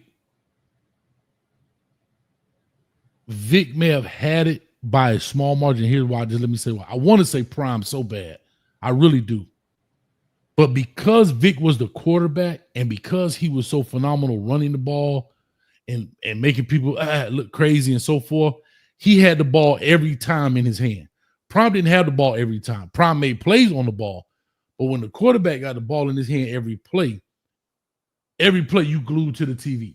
You see what I'm saying? Like, but when he on defense, but when Prime was on defense, they run the ball over there like, okay. Yeah. But Vick got the ball every time in his hand. And when he went to Atlanta, it was stupid. And Atlanta was jumping at that time. You know what I mean? The city itself. So I say Vick in that sense. Takes nothing away from Prime, but because Vick was the quarterback, and again, we all know the quarterbacks are the face of the league. Ain't no different than Lamar Jackson, right? Lamar Jackson right now. So that's why I go with that. All right. So, because I've been saying this, and Coach Prime was a trailblazer. Coach Prime did a lot of stuff for the league. He did a lot of stuff for players. I mean, a lot of guys wanted to be like Prime. Like,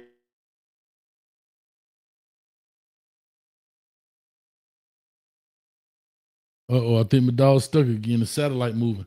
Shout out to Go Bucks. Atlanta was jumping because of Prime. Okay. So many dudes in the league that want to be like Prime. But when Vick hit, because he touched the ball every play, and like he was the face of the Falcons, all that kind of stuff, he was promoted differently. So if Vick could harness that, because a lot of people know Vick. It's some people, they don't know all the teams that Coach Prime played for. They just know the Falcons, or they just know the 49ers and the Cowboys. They didn't even know he played for the Falcons. So you got some people don't even know Prime played baseball because it was so long ago. They don't even know he played for the Ravens. Exactly. So hold on, but to your point though, Tiger, Prime, the genius in what he did was, like he said, he understood. He played DB. DBs don't get the love like the quarterback. Bro, I used to tell my quarterback this all the time.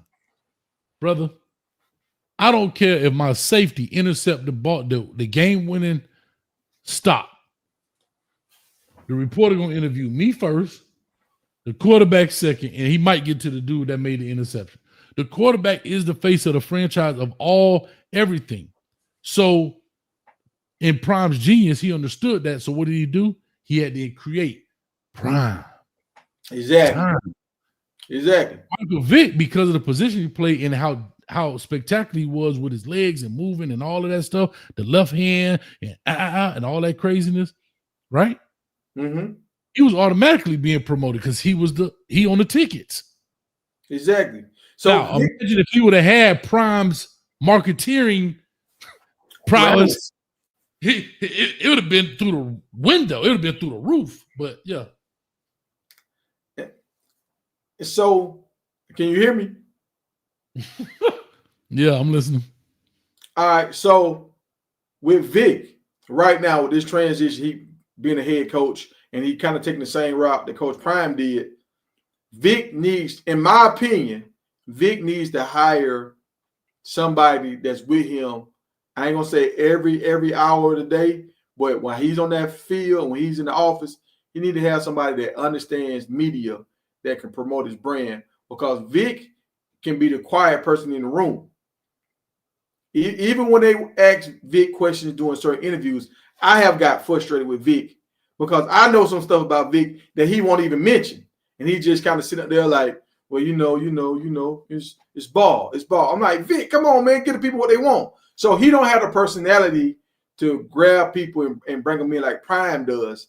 So he needs somebody. He needs a director or somebody that can help him brand himself if Vick want to move up and really make the big boy money. Because he said this, he said, my guys, if they ball out over here, if the Clemson and the bigger schools come calling, I'm not going to hold them back. I want them to go get their money. A lot of fans hate it when he said that. But that's the nature of the game right now. the big schools like Miami that can trick off gonna come get your players. They gonna do that.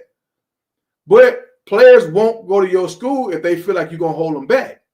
So Vick already let these guys know, look, y'all come here and ball. I'm gonna help you go to the next level. I think that's gonna bring in more talent. You think so, or no? Or was that bad for him to say? Well, no, I mean, he was being honest, right? And sometimes that's where real goes wrong.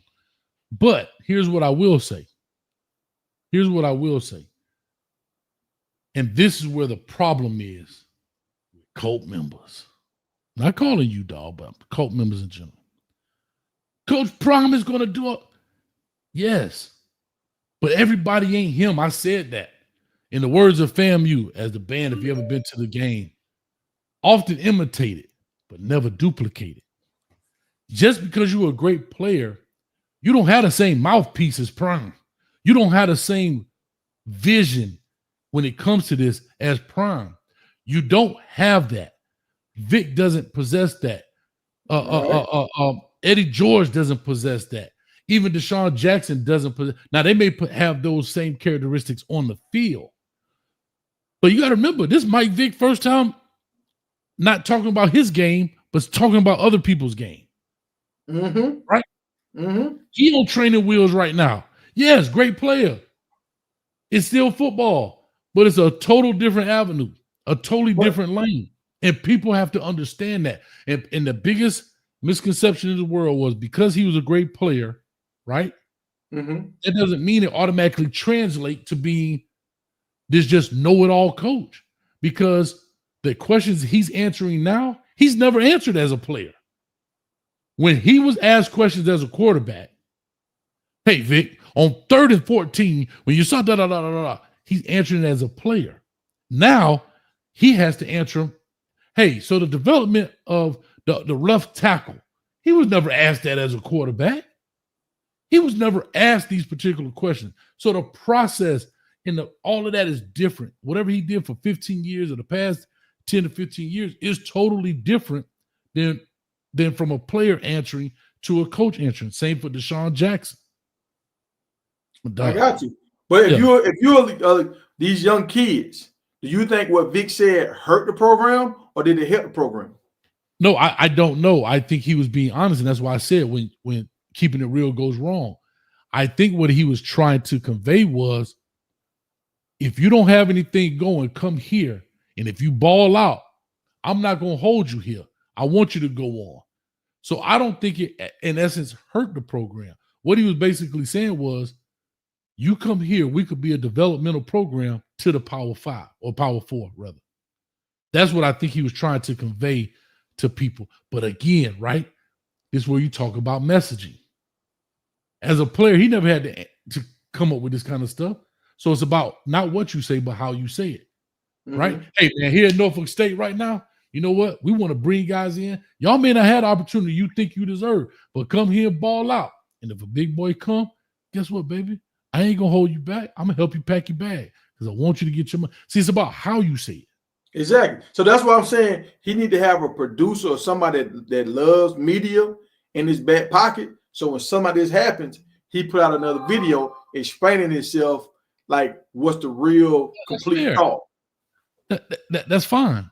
But that's something he got to learn.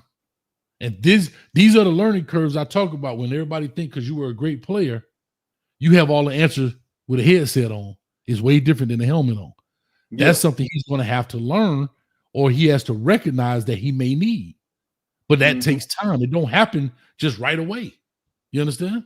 And that's all. That's all I'm saying. Now I saw a video with him the other day. He got like 71,000 views in like 24 hours when Vick was just out there on the field going through the quarterback drills, right? I don't know if Vick can understands he need to harness that. He need to do videos where he out there throwing with his wide receivers, doing stuff like that, showing the quarterback how to throw. You do the rollout, throw it, let your quarterback come right behind you, do the rollout, throw it. Like, people will watch that, just to see, dang, the quarterback look like Vick. Vick still got it. Prime could never really do that. Prime tried to do that, and that's why he hurt his toe. He was playing with one of them kids trying to race, and he fell down, and now he had to have surgery. I'm just being honest. Only thing I can tell you is I hear you. And I'll say this to you, Tiger. You can talk to a lot of people in this world till they blue in the face. All right. But if they don't have a passion for it and they don't see the value in it, even though they see it's valuable, if they don't see the value in it, that doesn't mean they're going to do it. Right? That's just the God's honest truth. That's right. Now, if you trying to show somebody something and they don't want to do it, they ain't gonna do it. So it don't matter. But I think Vick is open. I think that's why he went out to Colorado a few times to try to learn some stuff from Prime. So I think he's open, and he need that spotlight if he really want to turn that program around. Because a lot of kids don't know about Norfolk State. I know about balling. I didn't know anything about Norfolk State as far as their uniform colors, none of that. Yeah. But again, we talk about HBCUs, right? They were HBCUs, right? They were in the MEAC and all out there. I don't know if they're in the SWAC now or what. Oh, and then Delaware State, the same thing. You know what I mean? Deshaun Jackson, I don't know what he's doing over there and so forth. But hey, it is what it is. I wish them guys the best. And now Charlie Ward at FAMU at basketball. So we'll see how it works out for those guys. Yeah. But, and see, this is why when Coach Hayes, I like how you change your tune. Uh-oh. Hey, man, take them pucker lips down, man. We don't do that over here on this channel, brother. I don't know what kind of Wi-Fi you got over there, man. Got to talk to this dude. Can you hear me? All right. Yeah, you back right now. Yeah, I think my boys out there hitting my satellite. But last thing you said was, Coach, I like the way you changed your tune. All right, when Coach Prime left Jackson, at first you were fire hot. You were fire hot like that cup you got in your hand. You know what I'm saying? You were red now. But then you came back a day later and you were like, you know what? I see the process. I'm gonna take a step back and just see it play out before I really put my judgment on it, right? Mm-hmm. And since Coach Prime is took this step, look how many guys, icons that we know have became coaches now. You know, you had Eddie George, you had Ed Reed, you got Charlie Ward. Eddie George was in the same window, but go ahead. Yeah, but he came after Prime. Prime started off. Like Eddie George said, they came knock on his door. He wasn't even trying to coach. They did the school. So they said, "Hey, Eddie George, he in town. Let's go get Eddie George." Yeah, the president called. He was doing financial advisement, and he said the president called him, and he thought he was about some financial advisement, and he was saying, "No, we want you to be the head coach." Exactly. So this started a chain reaction when a lot of these players, these icons, were getting looked over. Now you got like 5 of them coaching now. So Coach Prime has changed that. I looked at the numbers. When Coach Prime went to the Power 5 but now Power 4 level, it was maybe like 4 coaches, 5 coaches, minority coaches in there, like African American. Now it's like 13 now. You know what I'm saying? Okay. It is. So the numbers have jumped. Even Willie Simmons from FAMU, now he got – this is the 3rd time this has ever happened. A white coach did it a long time ago. Coach Prime did it. Now Willie Simmons done it. So Prime had – hold on, whoa. Talk to me. Did what? He was a white coach back in the play. He was coaching in the SWAC a long time ago. Or Coach Alcorn went this, and he ended up going to Southern Miss. Yeah, so he made that jump, right? Mm-hmm. He was the only coach that ever did it until Prime came along. Mm-hmm. Now Willie Simmons, that was like the rival to Coach Prime. He was the only coach that could put up a fight with Coach Prime, really. Now he has a job on the next level. So Prime has started something. So now when I sit back and look, I say, you know what? Maybe I need to sit back and just watch this thing play out because Prime is moving the needle for a lot of people. So here's my question then. I can appreciate those. But when I brought up Charlie Ward, you said, man, why he don't have the opportunity? Why is it? I'll let you answer this. So why is it when these guys get these opportunities, and I've always said this, when we get these opportunities, and I say we, I'm talking about black coaches, we get the bottom of the barrel job. Even Coach Prime, when he did what he did at Jackson, he got Colorado, bottom of the barrel job, right? Mm-hmm. Willie Simmons, FIU, it's bottom of the barrel job. FIU has never won 10 games in his whole career, in the whole time there. I'm just saying their best season, outside of Butch Davis being there, well, Mario Cristobal he was kind of like when he went to a bowl game at 6. Their first bowl game at 6-6 when they won the bowl game, so they finished 7-6. I'm just saying at FIU, and I think it's a great location. I think it's terribly ran. Administratively, it's awfully ran. And I worked there. I worked on the crystal ball. Yeah. And I think it's god awful. There's nowhere in the world you literally sitting in the mecca of recruiting. The mecca. And every other Conference USA Sunbelt team comes into South Florida, takes players, they come back and whip your behind. When I was there, every team that we lost to, it was one or two players right there from Dade County or Broward County. Yeah, put on the show. That went to Marshall, Tommy Schuler and Cato and them, flew all the way to West Virginia to Marshall, flew back and whipped out behind and flew back to Marshall. Now, I'm going to say this. Freeman is the only coach that started out with a good job. By luck. Remember, he wasn't their first choice. Just like Randy Shannon. Randy Shannon started out with Miami, but it wasn't his first. They were not their first choice. That's where they got stuck with. So I'm not knocking it. I just want to be clear that the university these guys was not their first choice. I got you. Okay. So I just want to be clear with that.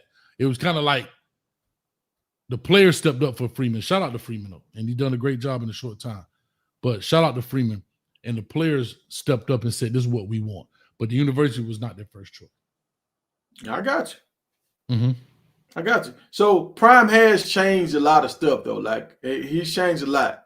I don't agree with everything that he does, but if we look at it, if you listen to all that rhetoric where he was like, I'm a induit of change or something he was saying, he has changed a lot since he started his journey.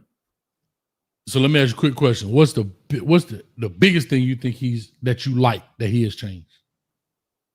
The biggest thing I think is promoting these players. He promotes some. Now I don't like how he don't promote them all like I want, but like how he had Juju on the stage with Salter. Both of them boys get love. How Travis and Shador got their jersey retired. Because they asked Prime about that, and Prime, first he wasn't with it, but he was like, let's go ahead and do it. So, and when he had Travis Hunter on the private jet, when they went somewhere, like, I've never seen a kid on a private jet with Nick Saban or none of these coaches. So, yeah, don't do that. Well, I'm just saying, I have never seen this. So, I done seen them players on the little fishing boat with Nick Saban, but not in the private jet.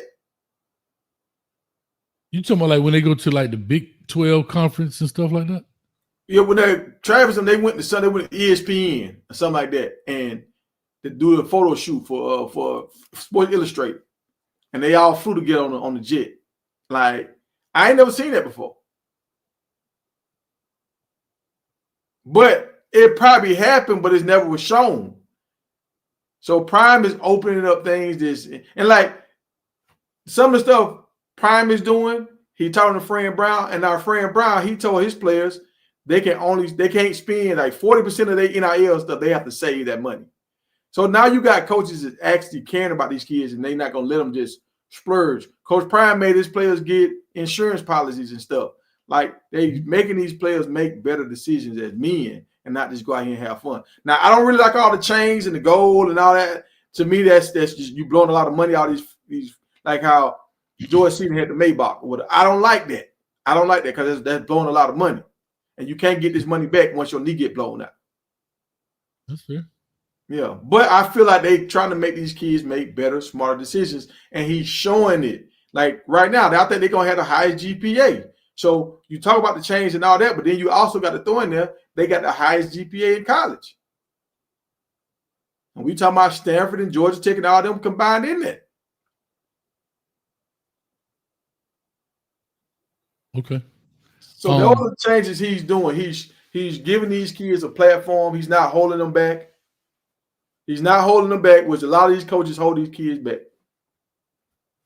Okay. So then what you say you don't agree with everything. What would be the biggest thing you disagree with? The biggest thing I disagree with is sometimes how he say stuff, he just come out and just say it, and it's a little harsh. Sometimes it can be a little harsh. Some kids, I think, should have got more playing time. They didn't get the playing time. So, but that's on every program. That's every program. I think some guys, like Miami, I want the fast running back to get some burn. Johnson kid. He never played. So I can't just hold it on Prime because that's every program. Gotcha. But he do have some randomness takes sometimes when he'll just say anything, and like I don't what? really like that. Like what? Like how he said the thing about the T-step with like that's trash. Nobody can't play for me if they do the T-step. T-step is part of football. Like what you talking about, man? That's part of football. I just asking because like I said, I mean, at the end of the day, it is what it is. I mean, I agree. I don't think anybody agrees or disagrees with anybody 100%. I'm glad you said it, man. Another take when he said we can't run the ball. No, you can't run the ball. You're not sticking to running the ball. See, this is what I be talking about, Tiger. This is why I say sometimes you be, and then boy, you'll jump left, and I be like, damn, my dog. Hey, hold on, what it look? Hold on, what the thing be like this? Little cup, the little get out cup, bro. I was like, damn, my dog going to the light. He going to the light. But the reason why can I say this to you? With all due, I'm so glad you ain't say like, well, you know, he put the wrong shoes on, or he got on the wrong. He should have got on the plane. You know, you got some people out here, you know what I mean, grifting so bad, boy, that, you know, I'm just saying, at least you came up with legitimate, and I can appreciate it. One thing you talk about playing, the home visits. I didn't like that because if Prime show up to your high school or whatever, that's gonna give you so much hype. You won't be on cloud nine if Prime show up to recruit you. I think he can. It's a 50-50 ball if he go to these kids' house, if he wants some of these top kids. 50-50? I think it's more like 80-20. You say 80-20? Yeah. See, here's what people say. Lord, I'm scared to talk about it. Last time I said it, the young lady from Texas, Tab from Texas, called in. Nobody want to sit on your funky couch, and she ended up getting season tickets to the. I hope she got season ticket. That's what they said. But I'm just saying, these are the things. When I said, bro, here's what I'm gonna tell you. His magic power is, and I'm not gonna beat this bush down the bush. Every player, high school player that Prime has gone after, from a major standpoint, he's gotten and flipped, except Jordan Seaton. He flipped Travis Hunter. Start off with Travis Hunter. Flipped him out of Florida State, right, to Jackson State, right? Second year, Commander McLean flips him from Miami to come to Colorado. Third year, Jordan Seaton wasn't committed anywhere. He got him, right? Number one player overall in the country. The number one, well, I think he was the number 1 or 2 corner in the country. The number 1 offensive tackle in the country. Then this year, I don't think Juju was the number 1 quarterback, but he was highly ranked in maybe the top 5 or something like that. All right. Flips him from USC to come to Colorado. I'm just saying, the dude that's right over your shoulder pointing, if he come to your house and point at you, if he go to 5 houses, he could walk out with 3 of them. That's 66%. That's even lower, right? Yeah. Or 60%. I give you that. So if he go to 5 houses, he could walk out with 3. Just put that same energy that you put into those 4 cats we talking about, right? You would have done that each year. You have at least 15 dudes on your team. Now, I just don't think I can't go with you all the way with that.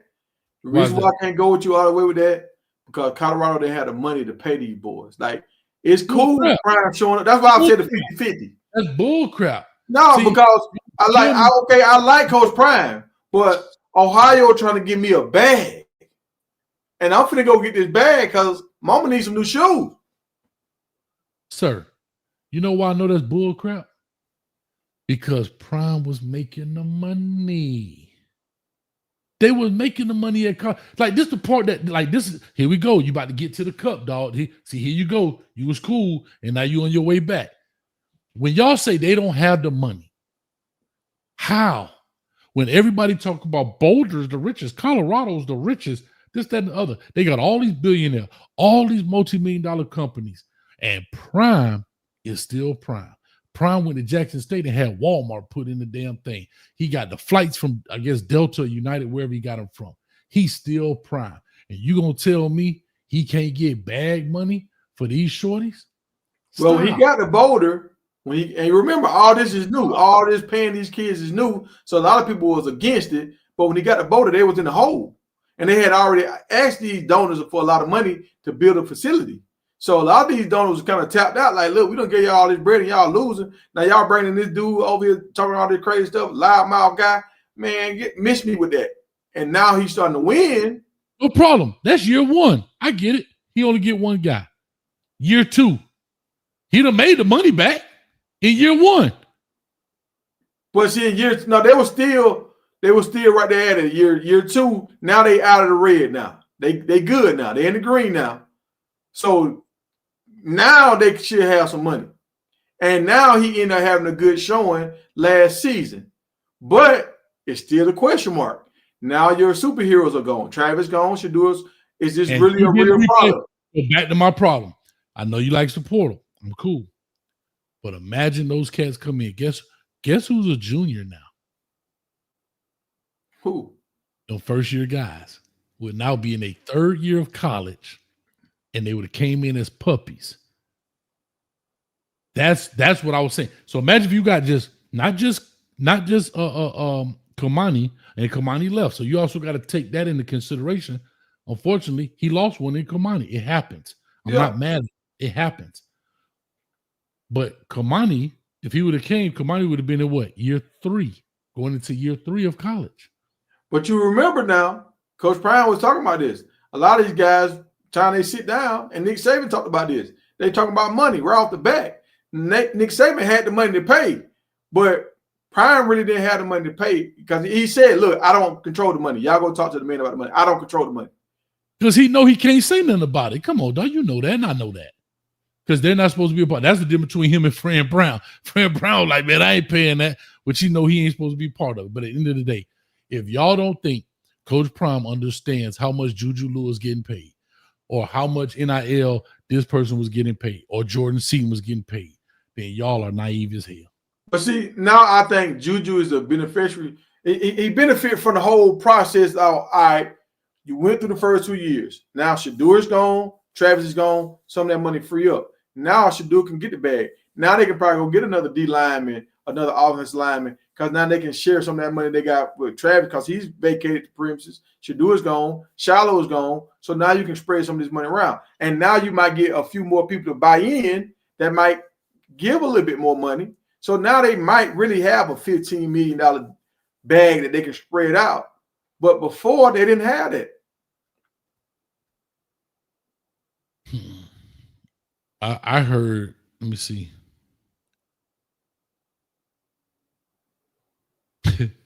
Excuse me. Colorado's athletic department has seen a significant increase in revenue and profitability since Deion Sanders became the head football coach, often referred to as Coach Prime. The athletic department reported a record $146.6 million in revenue, including a record, here go another record, maybe Shadour broke, including a record $31.2 million in football ticket sales. Just ticket sales was 31 point something million. I got you. Then the university, Colorado, saw a remarkable net profit of $8.224 million, a significant turnaround from a previous deficit. I'm just saying, bro. Only thing I'm saying is it's money there. Y'all can't tell me money ain't there. All right. So now let me address somebody in the comment. I don't normally do this, but all right. So we got somebody saying they wasn't getting NIL. So I think they talking about Travis and Shadour. If they weren't getting NIL, how did Travis pay some of these other guys NIL deals? And how was they number 1 or number 2 and number 5 on the NIL list if they weren't getting NIL? Like they was getting NIL. If you out your mind, if you think Shadour Sanders bit into a piece of chicken and wasn't getting paid from KFC, exactly. You out your mind if you think Shadour Sanders and Shiloh Sanders was on a Google commercial and wasn't getting paid. Y'all out y'all ever-loving mind. You think Coach Prime out there selling almonds for free? Y'all crazy. Y'all crazy. Yeah. All right, here we go, man. We got 125 in the building climbing. Anything else you like to talk about before we get into? That's what I like to talk about. I like to talk about how many wins did y'all have last year? Who, Miami? Yeah. 10. I love so y'all really supposed to have maybe like y'all love to bring Miami up. But go ahead. So y'all really supposed to have around about 7, right? It could have been, yes. How much of an NIL deal did y'all have for the referees?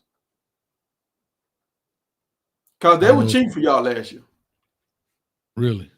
We had the Hail Mary play where you see the Miami player licking his body. He's motionless because he see the Virginia Tech player with the ball in the end zone. He's just sitting there looking like, dang, we done lost this game.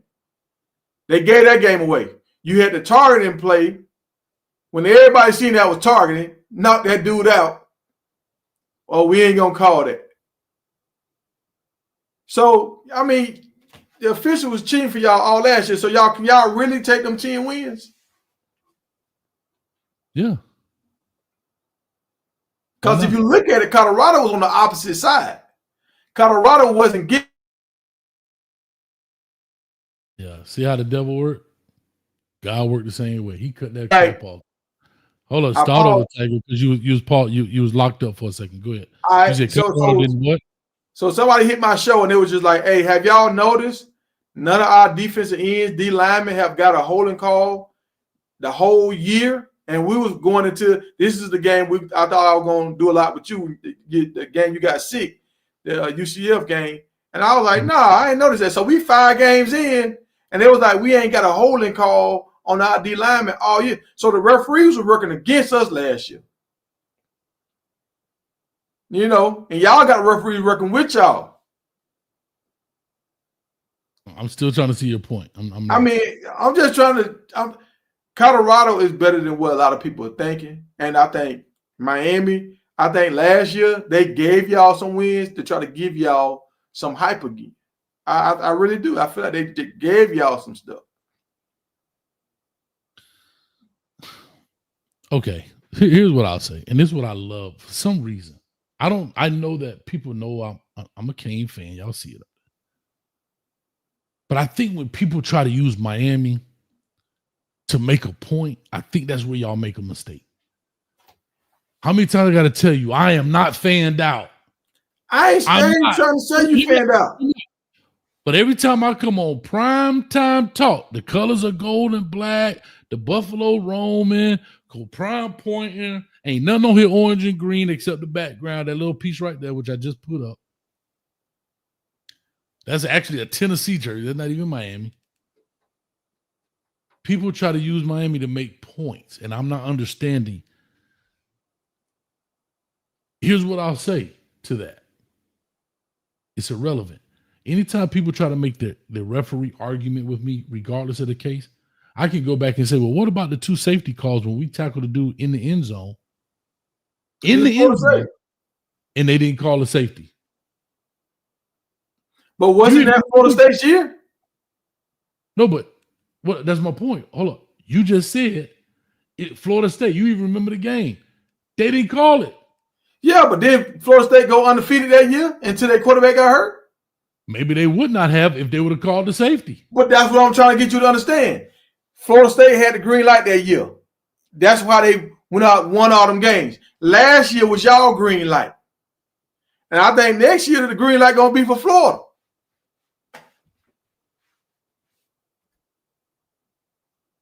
We was trying to figure this thing out because y'all borderline trash. So I don't understand how y'all won that many games last year. I don't understand it. Coach Hayes, you a coach. If a wide receiver and a defensive back jump up in the end zone and they both come down with the ball, who does the tie go to? Tie go to the offense. He goes to the offense. So why the Virginia Tech game did y'all lose that game? I don't know. I don't know. Maybe we had the ball. Let me see if I can pull it up. I remember the play, but I don't remember like the possession. But I don't have no problem pulling it up. Yeah, you don't want to remember it. No, but dog, I just told you I'll pull it up, right? I ain't got no problem at all. I'll pull it on the screen and look at it. Look, the most controversial game of the year, now he just done forgot. He just No, can't even remember. I said I can't look at the possession I was saying. That's all. Here you go right here. Dog, I'm quick with it now. So I'm just saying, like, the referees, I think they had on Miami gloves last year. But Tiger, this is where y'all have problems. See, I just looked at it right now. I mean, at this time, I was actually in the hospital at this point, but here it is right here.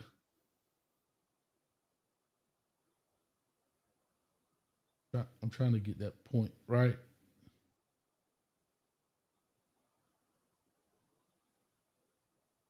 Hold up. I'm trying to get it where I don't have to play as much. I got you. Yeah. Even Cam Ward. All right, here we go. And I'll say this. Did he have on some Miami gloves, that referee? We don't Miami gloves. Okay. We think the game is over. All right, here we go. Keon Jones, here we go. Right. Look at 25. He looking at it right now. 25, I see it. But, dog, there's a dude's head right here. Watch. He's got the ball. Look at that response. Number 9 is behind him. Look, the dude in the orange got the ball. Both of them got it. How does he have it if 43? If he's behind 43, just because you have your hand on the ball don't mean you put. Look, number 9 got the ball. That's a tie. A tie go to the wide receiver. I want to see the replay. It's on the ground. He don't got that ball. Look at that. He didn't have that ball. Look, that's the ball right here. I know. Now he's finna grab it. Right now. What do you want, Tiger? It's bounce. Look at the ball. It's bouncing around. Look. No, they already done came down. Now they hit the ground. Dude had the ball. Now what's going? He don't poke. Look, he poking it out now. They on the ground. They're on the ground. It's bouncing around. But the player's dead now. To your point. All right. To your point. It could have gone either way, and it didn't. Oh, my bad, Tiger. Hold on. And it didn't. Unfortunately. But okay, that happens. That's life. Guess what? We got it. So what now? Well, what I'm saying is, if Colorado get them same kind of calls like that, hell, we're going to win 10 games next year too. Well, speaking of that, let me go ahead and just jump into this thing, man. Here go our special dessert. Let's go and get into this thing here, Tiger. This is what all y'all been waiting on. Y'all know I like to go in the kitchen and I barbecue people up. I already got some Tiger short rib. Me and Tiger were on the phone the other day. He started with this same foolishness. Miami get all the calls.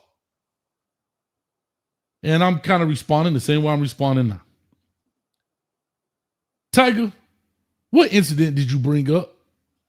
I brought up the late hit on the sideline or the personal foul or whatever. Personal foul on the sideline.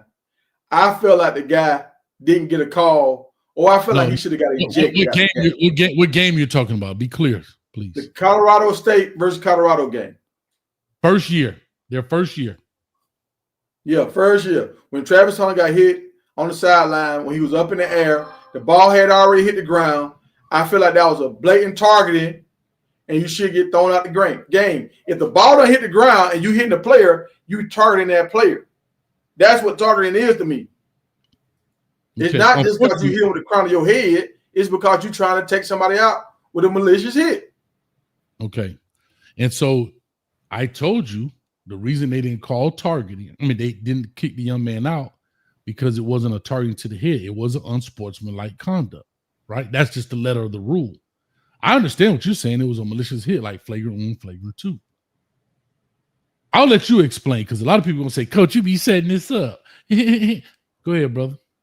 Yeah, so I feel like that was a targeting. The player should have got ejected out of the game. The referees just gave it a 15-yard penalty. No, I'm like, no, sir. No, don't do that. Don't do that.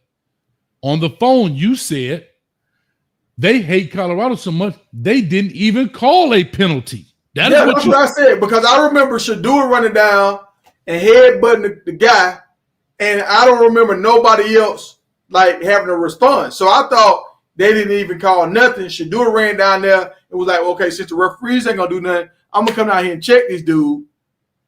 That's what I thought happened. I forgot about the flag with all. I said to you, I said, bro, they gave him a 15-yard penalty for unsportsmanlike conduct.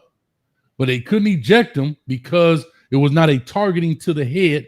It was a late hit. It was malicious, but it was a late hit. There's no malicious like add-on. You said, no, they didn't throw no flag. Right?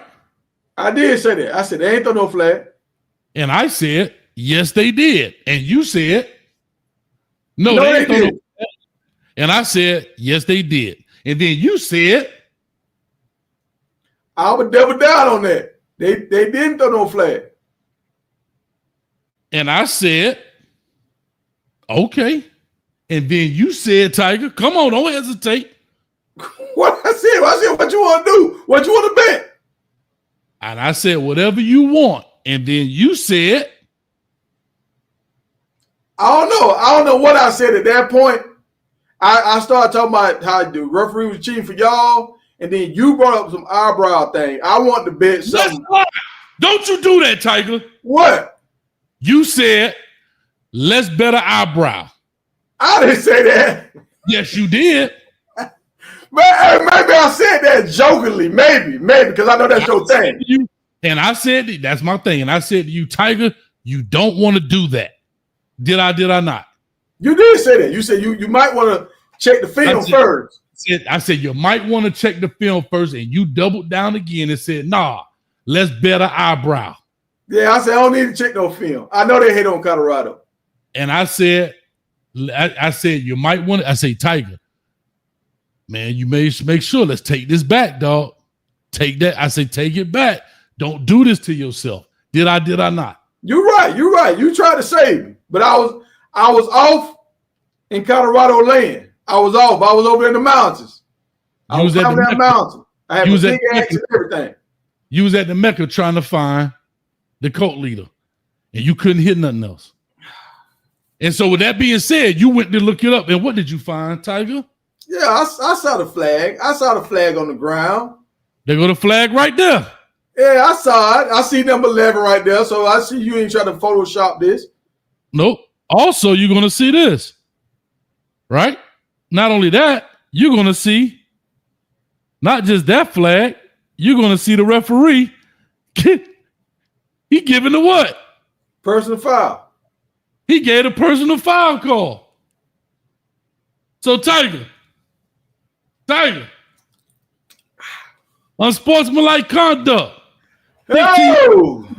Hold up, Tiger. Excuse me. Oh. Can I get Tiger? Can I get that left eyebrow, sir? Hey! I got my stuff ready. I got my stuff. I'm not like Jerome. I don't make no bets. I don't make a bet and run away from it. You know, I don't make a bet and run away from it. I want that left eyebrow right now. All right. You finna get it. Hey, now Jerome, I'm doing it for Jerome. I'm just showing him how to act. You know what I'm saying? When you tell somebody you're gonna do something, you gotta do it. Here go the funny thing, Tiger. This Tiger just lost a stripe. Let's get it. Let me get that eyebrow, cuz. I told you. I tried to. Let's get it. All right, this level right here. I want it ball. That like you got a guard. What? I want to say ball. Oh, I forgot I had a guard on here. I forgot I had a guard on there. Ball. I want that thing ball. Hold on. I think my power don't messed up. I don't know if my power working. Don't worry about it. I got battery. I got coils right here for you. Now, here we go. Let's do it. All right. You ain't got to worry about it. I want all that left eyebrow. I always wanted some of the little lines in my eyebrow. That's right. You know, the little lines. Some people that have a little line. When y'all come to the kitchen, don't play with Coach, because I told you, the ambiance is beautiful. The atmosphere is exquisite, but the customer service is terrible, bro. Nah, that ain't ball. I need that thing like a newborn boogie. Hey, look, that's all I got right here now. My clippers don't cut that deep. Your head ball up there. Gonna get the same clippers you got on that head up there. Yeah, look, it's gone. Yeah. Hold up. Let me get the close up.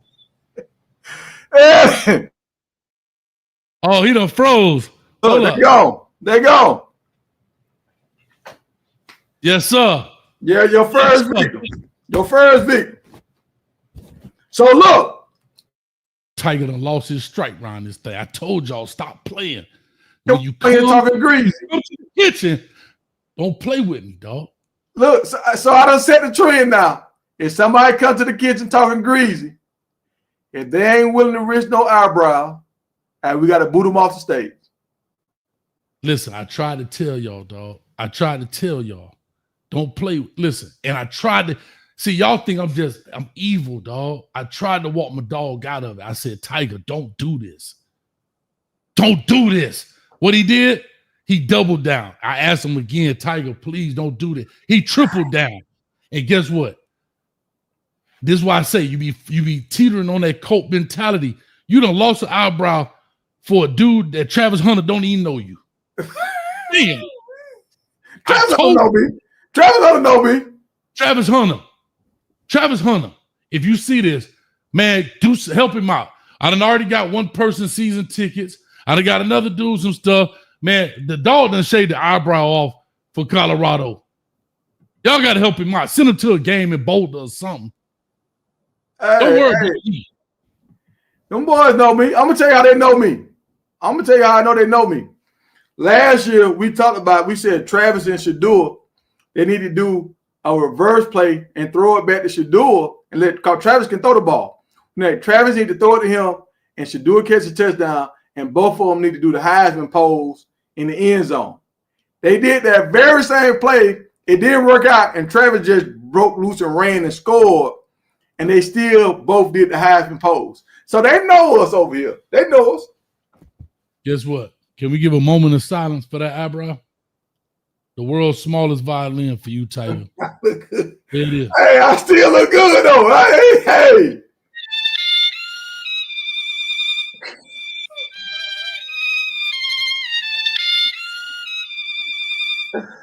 Oh. We don't play no games right here. Coach Hayes, you got me now. You walk me down this alley. You walk me down this one. No, I'll say you, Tiger. All love, due respect, dog. You stuck to your gun. You ain't make no fake bet. You know what I'm saying? You're a man of your word. So I got to give you nothing but love and respect, dog. I got to give you love and respect. Hey, one lady told me I look like The Rock. I was about to say, boy. Now I don't got my eyebrow no more. I might lose with the ladies now. Now, shout out to DJ Promo in the building. See what you're going to look like, boy, if you lose that eyebrow to old coach. I go get that eyebrow. Law dog. I go get that eyebrow, law dog. I don't play no games. See, it's easy to take money out your pocket. Don't nobody know $100 missing. But everybody want to know what you winking at right now. Hey, man of my word. I told you we're going to do it. So now I set the stage for anybody that come over here talking greasy, talking crazy about Miami, about Colorado, about whoever else they want to talk about. You say, hey, if we're going to finish this conversation, we got to put an eyebrow up.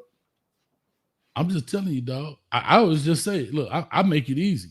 The kitchen always open, baby. Anybody welcome. People be mad. Why you? Look here, dog. And I tell you, please don't eat the tuna fish today, sir. The mayonnaise has been hot for a week. You're going to have your stomach tore up. I want it anyway. Okay. Hey, I'll nominate somebody. I nominate Promo to come to the stage because Promo has some crazy takes. And I think you might get a left eyebrow from Promo. I know I got yours. I almost got that right eyebrow today, but I let you slide. I let you live, dog. But yeah, so now all the Colorado folks, y'all can't say I don't have love for Colorado. I lost my eyebrow trying to defend Colorado.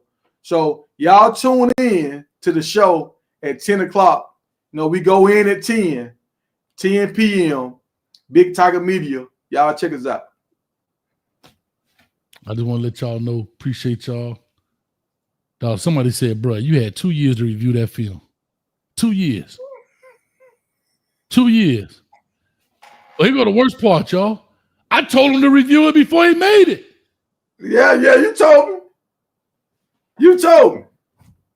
Look at this.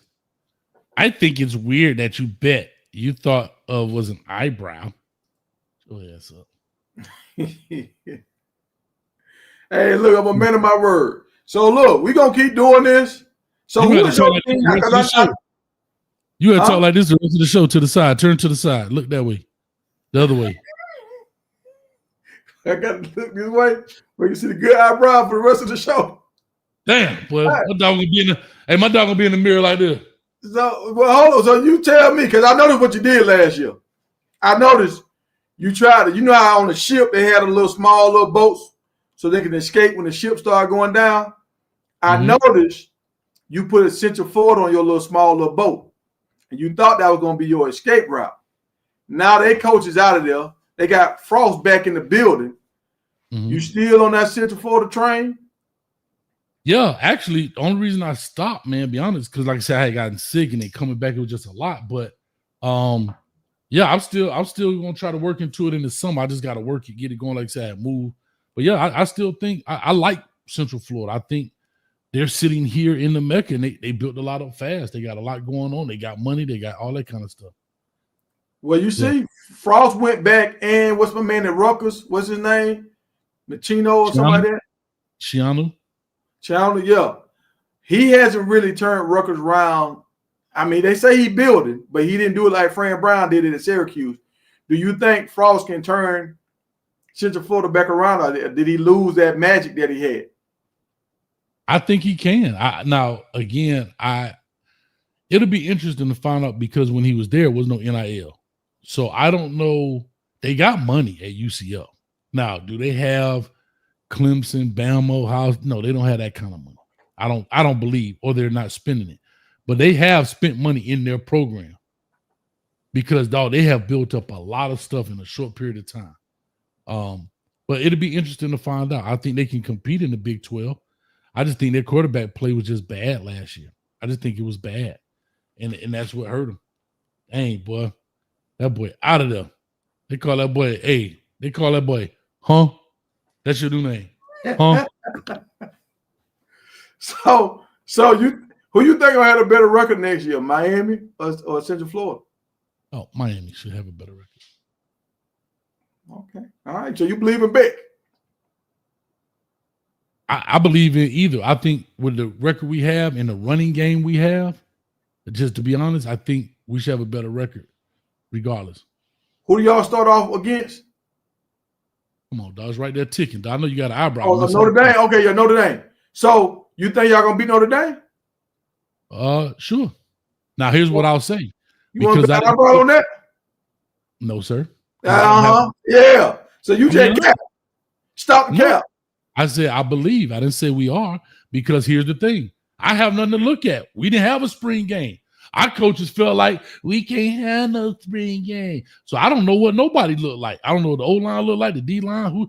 Bro, I'm not finna go through Twitter and look at cell phone footage trying to patch together no damn spring game. Hell no. Yeah. And see, that's why the ACC is falling, man. The ACC is falling because they stand old school. They going backwards, man. They going backwards. Yeah. So I'm not finna put an eyebrow on some. Again, I'm not fanned out, dog. See, I keep telling y'all that. I'm a fan, but I ain't fanned out. Well, I'm finna lose an eyebrow like you. Look at that. Your your eyebrow leaning, make your head lean because it got a little bit more weight on this side. You leaning like this now. Well, I'm telling you, see what the eyebrow do for you? Look, I hear you doing a lot of talking, but all thing I heard was I don't believe in Miami. That's what I heard you say. Context matters. I told you. Selective hearing. Y'all got deep pockets. Y'all sit in the mecca of talent. Let y'all say it. Y'all got all the talent in the world, and now y'all ain't gonna be a Catholic school. There are a lot of kids only want to go to because they don't want to go and deal with all that Catholic stuff. A lot of kids won't go there. So y'all can't out talent a Catholic school with y'all deep pockets? Oh, they pockets way deeper than ours, dog. Trust me. Trust me. If you don't think the Catholic Church got deeper pockets than a 10,000 student school in Coral Gables, y'all out your mind. So you think Notre Dame paying like that? I do. I haven't heard anybody from Notre Dame with no mega deals. And you ain't. Exactly. So what I'm saying, the mega deal came out of Miami. The Catholic Church ain't finna let that out. What? Come on 3 gonna let it out. 24/7 Sports gonna let it out. ESPN gonna let it out if it's hot. if it's a real deal. So you don't think Riley Leonard went there and had a deal out of Duke? Man, look, I'm saying it ain't no mega deal. It ain't nothing like what Miami just did with Vick. Miami just made Vick the highest paid college player. Good. And it better pay off. And if it don't, I'll be right on here blasting them. Damn, Tiger, you look confused, man. I want to, Convicts versus Catholics. I know. Everybody say that. Everybody say that. I know what y'all trying to say, go Bucks. I know the only thing you're trying to say. Trying to call us urban. That's I got my own emoji. Hey, convicts versus Catholics. And I'm going to leave that right there. All right, Coach A, since you were scared, man, you know what I'm saying? They say scared people don't make money. That's what they say. I'll just say this, go Bucks. At Miami, we wear pants when we go to church. I'll leave that right there. But anyway, with all that being said, Tiger, dog, I had to be honest with you, dog. It was fun. Respect to you, dog, shaving off your eyebrow. Respect. Be careful now. Don't let your hand slip when you rub across that thing. Just whoop. You know what I mean? It'll be about 4 months for that thing to grow back. So go get you about, I think Amazon got headbands, like sweatbands. I think you can get 6 for $12. You get them in all different colors. Hey, I'm going to say this. I thought Coach Prime was going to take a lot of Florida players and turn them into superstars, but it seemed like he's leaning towards Texas and Georgia. I mean, I understand the Georgia and I understand the Texas. He stay in Texas. He got a lot of connections in Texas. But I feel like Fran Brown is going to start coming to Florida, and he's going to turn more y'all players into superstars than Miami is doing right now. That's what I'm going to say, man. That's what I'm going to say. Like the Uno kid. I didn't know anything about the Uno kid. Now everybody talking about him. See, Fran Brown might put this kid on the map.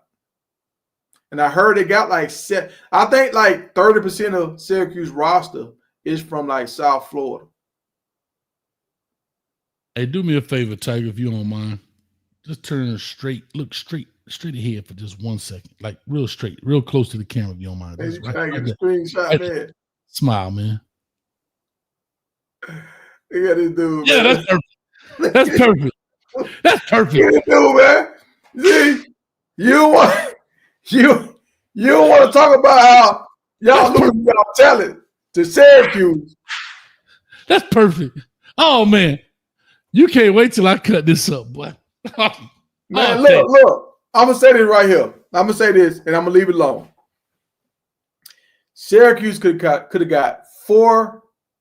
No, they could have got 8 dudes out of South Florida if they'd have paid all them boys $500,000. The money that they paid Vick, they could have split that up with 8 dudes. Hey, 8 dogs out of Florida. Hey, ICH, check this out.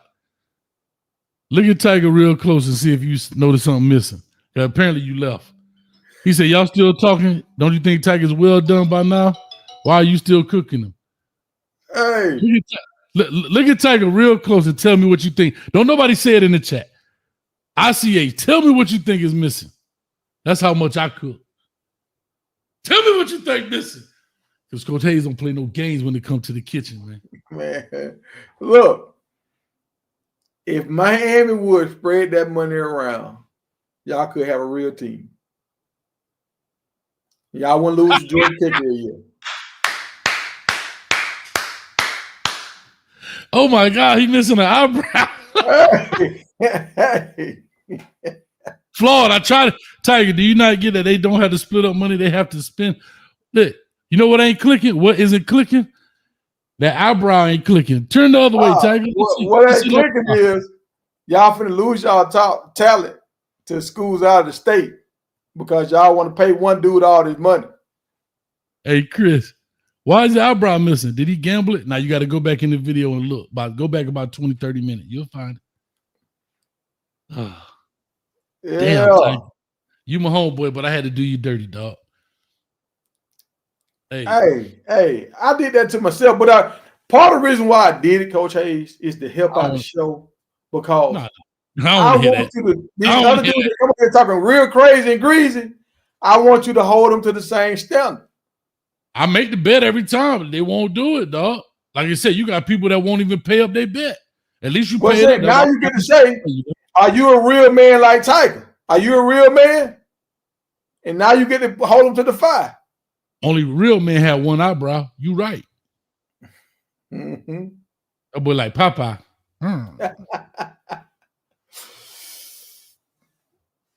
Anyway, with that being said, we about to get up out of here, Tiger, man. Let the people know where they can find you. Hashtag eyebrow snatcher. Yeah. Big Tiger Media. You can find me on YouTube, and you can find me at Big Tiger on TikTok. If y'all want to see the stuff I got going on with my ranch and my cows and all that kind of stuff, find me on TikTok. If you into sports, coaches, like black coaches all around. Like I don't just follow Colorado. I follow all these new coaches, Mike Vick, Fran Brown, Eddie George, all these coaches. So if y'all into that and y'all want to know what's going on with some of these coaches, check me out at 10 o'clock, Big Tiger Media on YouTube. All right, there it is, man. Appreciate you, dog, again for coming through, man. Hey, y'all give it. I don't know about a real man, but I know a smart man won't go around making an ass bet. Hey, old school, I'll bet you that last tooth in your head, we can knock it out live. Whatever you want to bet, you only got one tooth. We can knock that thing out live right here on the channel. How about that, old school? Huh? How about that, old school? You got that one raggedy tooth in your mouth that's hanging on like a hubcap in the fast lane. Why don't you go ahead and bet that one raggedy tooth that has no purpose in your mouth, but to hold your tongue in from hanging out? Hey, appreciate you, Baby Gravy, for dropping that link. That's LV in the building, man. I don't know why she called herself Baby Gravy. I'm gonna leave that right there. But LV, the producer in the building, she dropped the link. That gravy. I see the gravy. I like it too. Go ahead. Tiger, you ain't got no eyebrow, dog. You look like it. Man, you can't even tell. I'm gonna have a hat on, pull down low. They ain't gonna be able to see that. I'm gonna pull that hat down real low. They won't see it. Tiger. Hey, Marlon, say cheese. That what that. So look, I don't put a new standard on the show. They get out of pocket. They start talking wrong. They get in their emotions. Hey, we got to put an eyebrow up. Tiger, did you just say you like baby gravy? Yeah. You said yeah? Yeah. Oh, Tiger, don't do it, dog. Mm-hmm. You like baby gravy, Tiger? Don't do this. I'm just don't do it, Tiger. Don't do it, Tiger. Look, man. Nigga, shout out Black Butterfly. Get your girl to draw an eyebrow. Yeah. I'm gonna get me a wife out here. She'll draw me I just gotta get me one. If I get me a wife, she'll help me out. She'll draw that eyebrow for me. Can I just say this to you, Tiger, on the real? You look like my I got that older aunt. You look like she do when she halfway ready for the club. Like she ain't got to the other side yet. She halfway ready for the club. I'll be ready in 10 more minutes. And that job. Oh. Hey, we got to do a countdown. We got to do a countdown for this Notre Dame Miami game. It's already counted down. You got 130 days, 16 hours, 25 minutes, and 13, 12, 11 seconds. What do you mean a countdown? This is a countdown. You know Notre Dame got the best quarterback. Notre Dame got a guy. They got a guy. Let's bet your eyebrow right now. Your right eyebrow. Tell me his name right now. I don't know his name. I know he can do a back and flip. I know that. He was a 4-star coming out of high school. He different. So you talking about Notre Dame got a quarterback. You ain't said nothing about throwing. He could do a backflip. And you he like Bryce Underwood. That's why the quarterback going to Syracuse right now, because he realized, dang, this dude better than what I thought. He different. The hate is real. You don't even know his name. You know his initials? Because he just popped up. I just saw him during the spring game. I went and looked him up and saw he was a 4-star, but that's why the quarterback that came in during the championship game. He in the portal right now because they know they got a guy. Bet your right eyebrow right now. Don't try to look it up. Bet your right eyebrow right now. What's his name? I mean, I told you, this is my first time seeing him during the spring game. But so I don't follow Notre Dame like that for real. You know he's a 4-star, and you know he could do a backflip, and you know he's good enough to beat Miami, but you don't know his name. Hell, Georgia Tech good enough to beat Miami. Notre Dame just played in the championship game. What are we talking about? Well, when we said TCU just played in the championship game, everybody lost their mind against Colorado. But TCU played in the. What does that mean? It's a whole different team. See how y'all contradict yourself? No, that's different. TCU squeaked in. They squeaked in. Notre Dame, they smacked a lot of people on the way. And they lost to a team that had a $20 million roster. That's different. That's different. Don't do that. Don't do that. Don't do that. It's Kenny Minchie. Kenny Minchie. That's him. That's the guy. Who? Kenny Minchie. He gonna roast y'all. He gonna run over y'all and throw the ball. He gonna do everything he want to do. He different. Notre Dame finally got a guy. Now they finally got a quarterback they can hang their hat on and promote the school to a different level. It's about to get real dangerous up there at Notre Dame, South Bend. It's about to turn into them Rocket Ismail days again. Right. This part of the show, the closing of the show, is brought to you by a rose. A rose is an eyebrow pen. All right. Natural looking of the 24 hours wear, effortless application. All right. This part of the show is brought to you by a rose eyebrow pen. We want to thank y'all. We appreciate y'all for coming out. Big Tiger, again, thank you, man. We're finna end the show. Hold tight, don't hang up. Man, so with all that being said, I want to say thank y'all again, man. Y'all know where to find Tiger. Ellen MVP has put it in the chat. And with all that being said, we're going to holler at you. Peace.